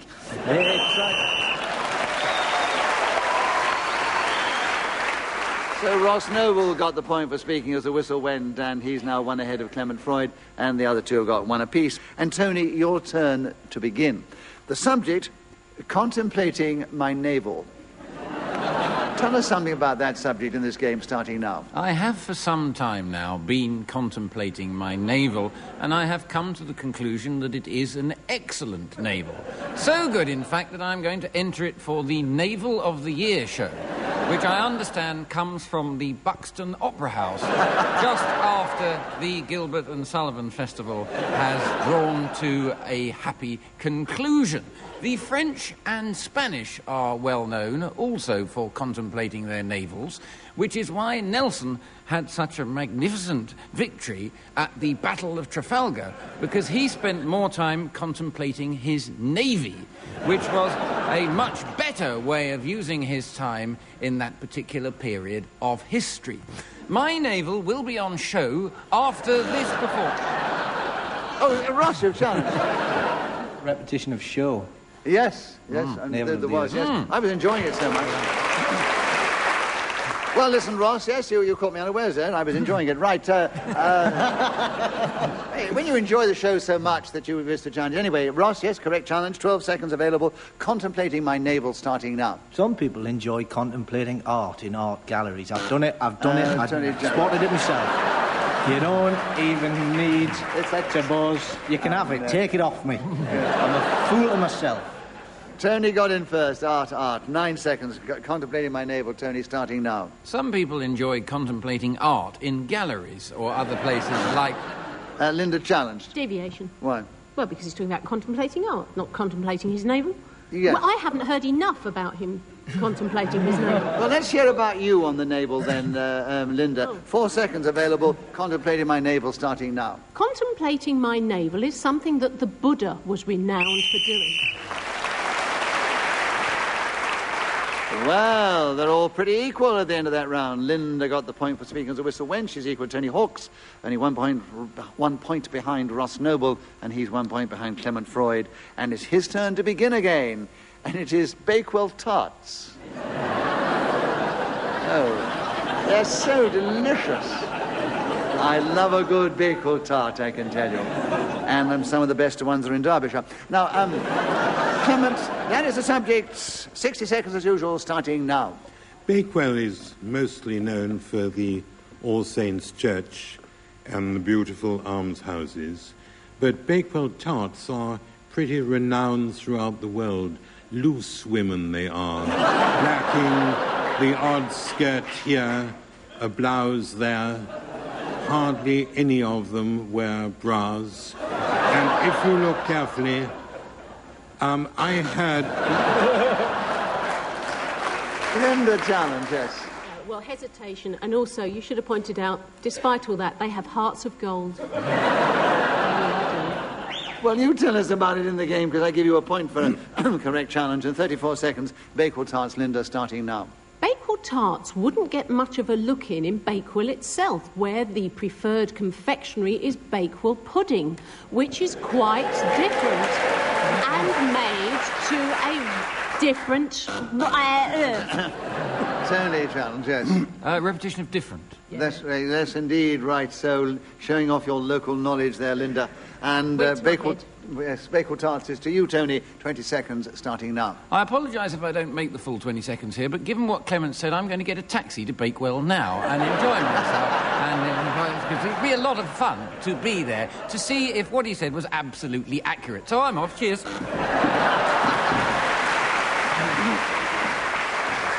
I should explain to our listeners that extra loud round of applause was because Tony Hawks did get up and actually leave, pretending that he was off to Bakewell right now, and they thought the idea was so delicious. But he has, fortunately, come back again. A very quick visit. He must have been deeply disappointed very rapidly. But while he was gone, Clement, you challenged. Well, he stopped. He stopped, right? Hesitation. I give it you. Hesitation. You got in first. 7 seconds. Back with you, Clement, on Bakewell tarts, starting now. Ross, challenge. Sorry, no, it wasn't a challenge. I just wanted to join Tony. That's all right. Well, Tony's come back, so either he was disappointed or it was not all that it was cracked up to be. So, anyway, we'll ignore that, and Clement, you have 6 seconds on Bakewell tarts, starting now. The Bakewell tart said to me, "It has been a business doing pleasure with you."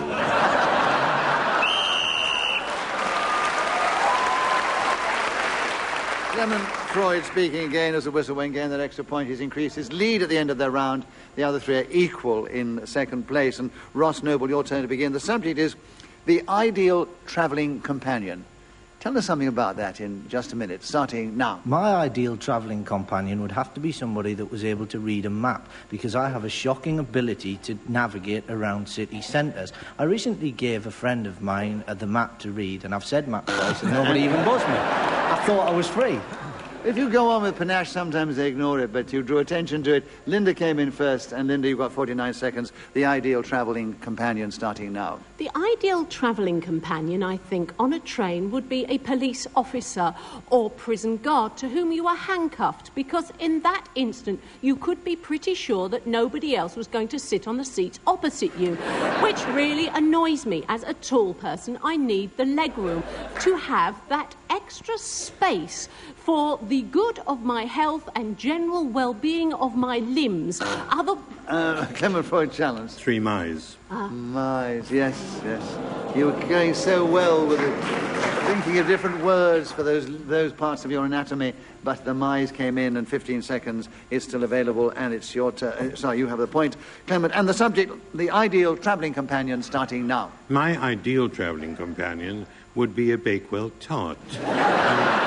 What is so glorious about these confections is the almonds and the jam and their huge willingness to be sociable with people they hardly...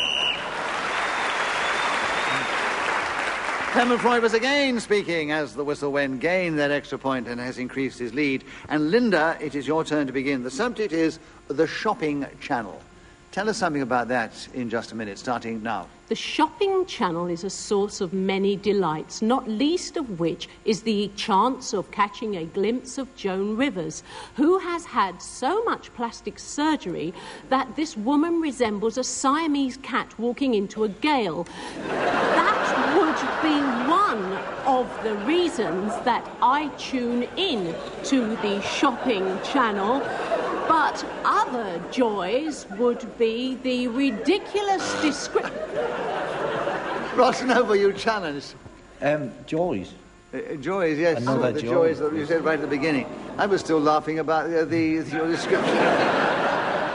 Walking into the wind backwards. Right. So joys, she did repeat joys, and you spotted that, Ross. And you have 31 seconds. You tell us something about the shopping channel, starting now. The shopping channel ran into difficulties when they first started because they weren't sure whether or not to put adverts on. People would be confused. 1 minute they're deciding whether or not to buy something, and then the next they're going, is this one of the things we should look at, or is it not? That's the problem that they ran into. Another great thing about the shopping channel... Tony Hawks challenge. Repetition of ran into. That's right, yes. They ran into it more than once, I'm afraid. Tony, another point to you, and the subject, 12 seconds available, the shopping channel, starting now. My ideal travelling companion is a fridge. Deviation. Clement, you have 9 seconds. Tell us more about the shopping channel, starting now. In Bangkok, they have a water market. But between Dover and Calais, we have a shopping channel where you can buy duty-free... So Clement had another point as the whistle went, gained an extra point moving forward, but he's still in the lead, of course, and the other three are still equal in second place. And Tony, it's your turn to begin. The subject is vitamin pills, or vitamin, according to which Latin you learnt at school, and you have 60 seconds starting now. I am so thrilled to have been given the subject of vitamin pills because of all the topics I have been handed on this programme. This is possibly the one about which I know the most. I promise I am going to be extraordinarily entertaining. Ross challenged. That's deviation. If he promises he will be, then he's already deviated, hasn't he?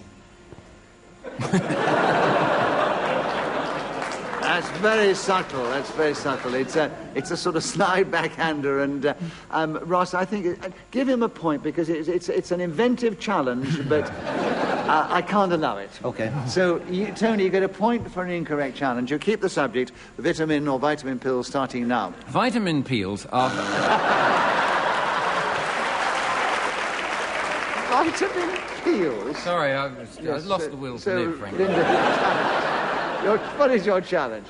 My challenge is that he said vitamin peels. Which is deviation from the subject on the card, so I'll give it to you, Linda.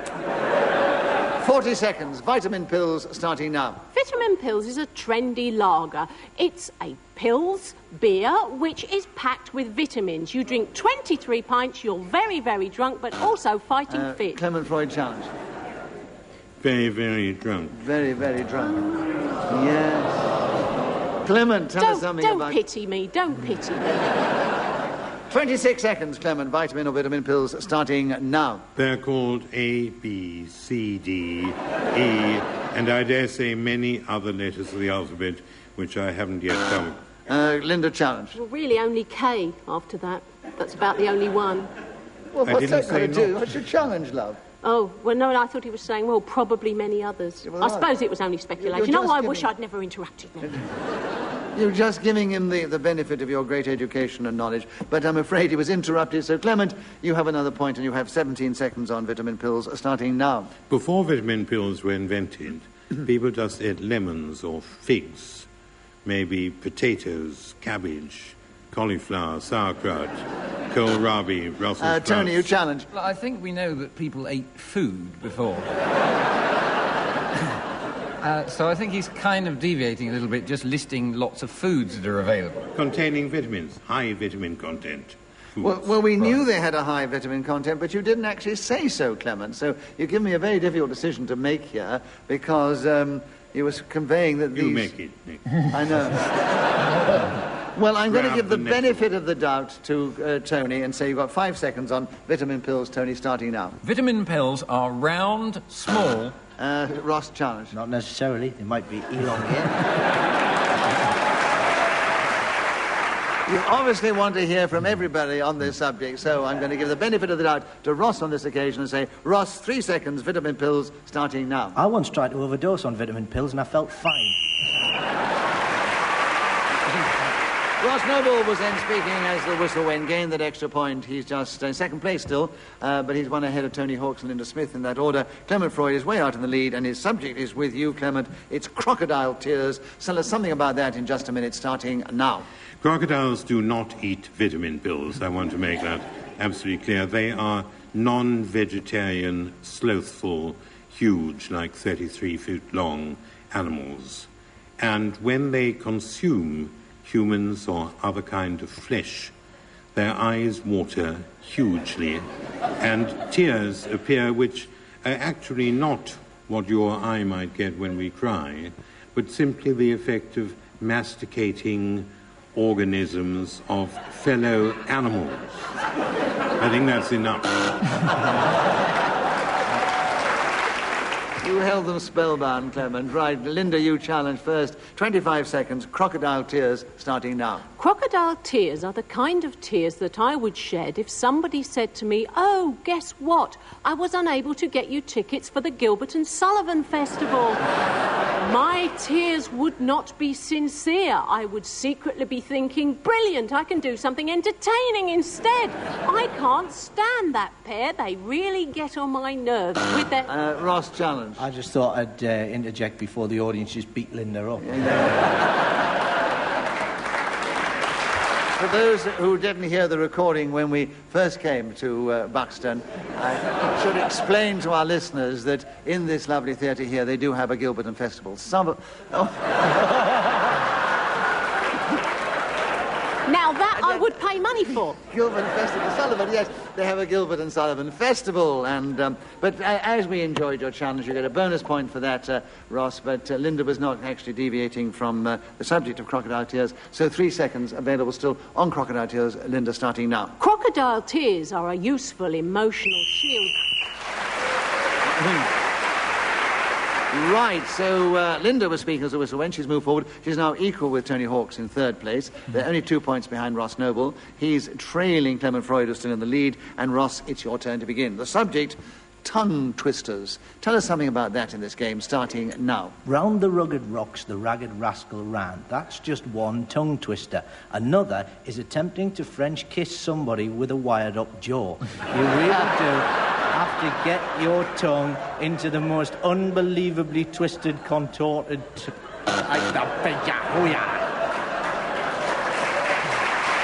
Oh, Ross, they love your the images you create in their minds. Clement, you challenge. Hesitate. All right. And 44 seconds, Clement. Tongue twister starting now. Lord Lundy one night tried to mend the electric light himself. He got a shock. It struck him dead. Serve him right. It is the duty of a noble man to give employment to an artisan. Ross has challenged you in the middle of that. He was just on about some lord, wasn't he? Yeah, but it did sound a bit like a tongue twister to me. I mean, very difficult to get out, and he did it right to the end. So I think it was a great challenge. No, benefit of the doubt to Clement on this occasion. 34 seconds, still with you. Tongue twisters, Clement, starting now. Whereas you will not believe that this is a tongue twister if you came from Afghanistan or Bangladesh. It would be a terrific tongue twister. Awfully difficult to say almost anything. Tony challenged. We don't. So what is your challenge within the rules of just a minute? Deviation, because we don't come from Bangladesh or Afghanistan. Most of us, anyway, at the moment. Yeah, so no. it isn't a tongue twister to us. It isn't a tongue twister, but he's perfectly at liberty to express this as a thought within the rules of just a minute, because he wasn't actually deviating from the subject of tongue twisters. And Well, he can I can see which way you're heading with this, and I bow down.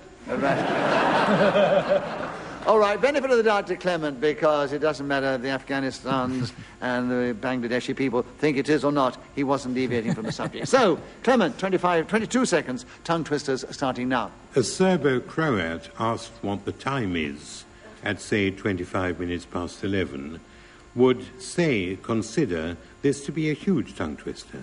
Because anything... Tony challenged. Well, I think he's labouring the point a little bit. Yes.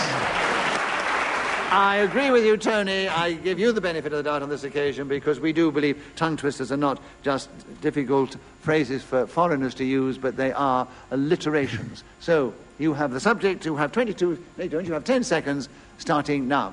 Red leather, yellow ditto was one that I was forced to say a lot in the theatre before we went on stage, because it was so important to get them out. Right. So Tony Hawks then speaking as the whistle went and gained that extra point for doing so. I just realised we're going to move into the final round. What a lovely audience you are. But before we move into the final round, I'm sure you'd like to know that Ross Noble, Linda Smith and Tony Hawks are almost 1 point separates them, equal in second place. Clement Freud is in the lead, and I don't know whether any of them can take them in one round. It has happened before and could happen again. We'll find out. Linda, your turn to begin. The subject, how I hope my epitaph will read. Think about it for a second and then talk on the subject, starting now. How I hope my epitaph will read is a redundant question, frankly, because if my plans go well, then when I go, we're all going. So... Tony challenge. I didn't know that about you, Linda. Before you got that out, I think you said 2 goes. There were 2 goes, yes, Tony. You have a correct challenge. You have a point. You have 51 seconds. How I hope my epitaph will read starting now. I hope my epitaph will read from left to right, because I don't speak Hebrew and I would prefer it that way. Here lies Tony Hawks, he had one too many Bakewell tarts. Is a possibility, of course, but I would imagine maybe going in another way, saving the world. Perhaps there could be a fire this evening, and I could be the heroic figure that leads each one of you out of the theatre over my shoulder, and then the epitaph may be something to... Clement Freud challenge. Repetition of theatre. Yes, unfortunately, you can't mention this theatre too often, though. I'm not patronising, I just love it. Right, Clement, a correct challenge. 21 seconds. How I hope my epitaph will read starting now. I think just my name, the date of my death, and best before.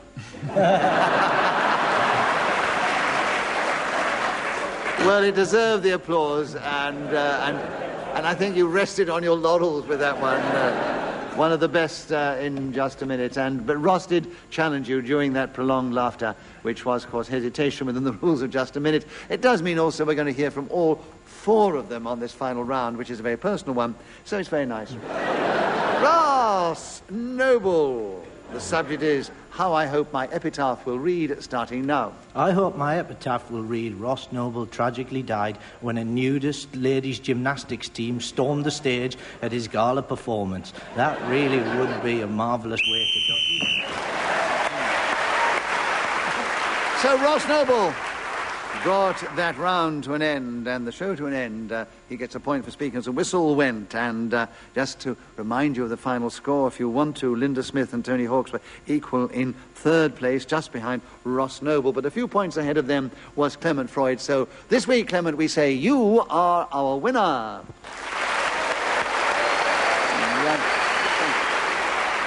Thank you. So it only remains for me to say thank you to our four delightful and humorous players of the game, Ross Noble, Clement Freud, Linda Smith, and Tony Hawks. I also thank Janet Staplehurst for helping with the score and blowing her whistle so delicately when the 60 seconds was up. We're indebted to our producer and director, Claire Jones, for her contribution to the show, and we're deeply indebted to the creator of this show, who was Ian Messiter. And we're very happy to say thank you to this lovely audience here at the Opera House in Buxton for their warmth and for the way they received the show and cheered us on our way. From them, from me, Nicholas Parsons, and the panel here, goodbye. Tune in the next time we play Just a Minute. Bye!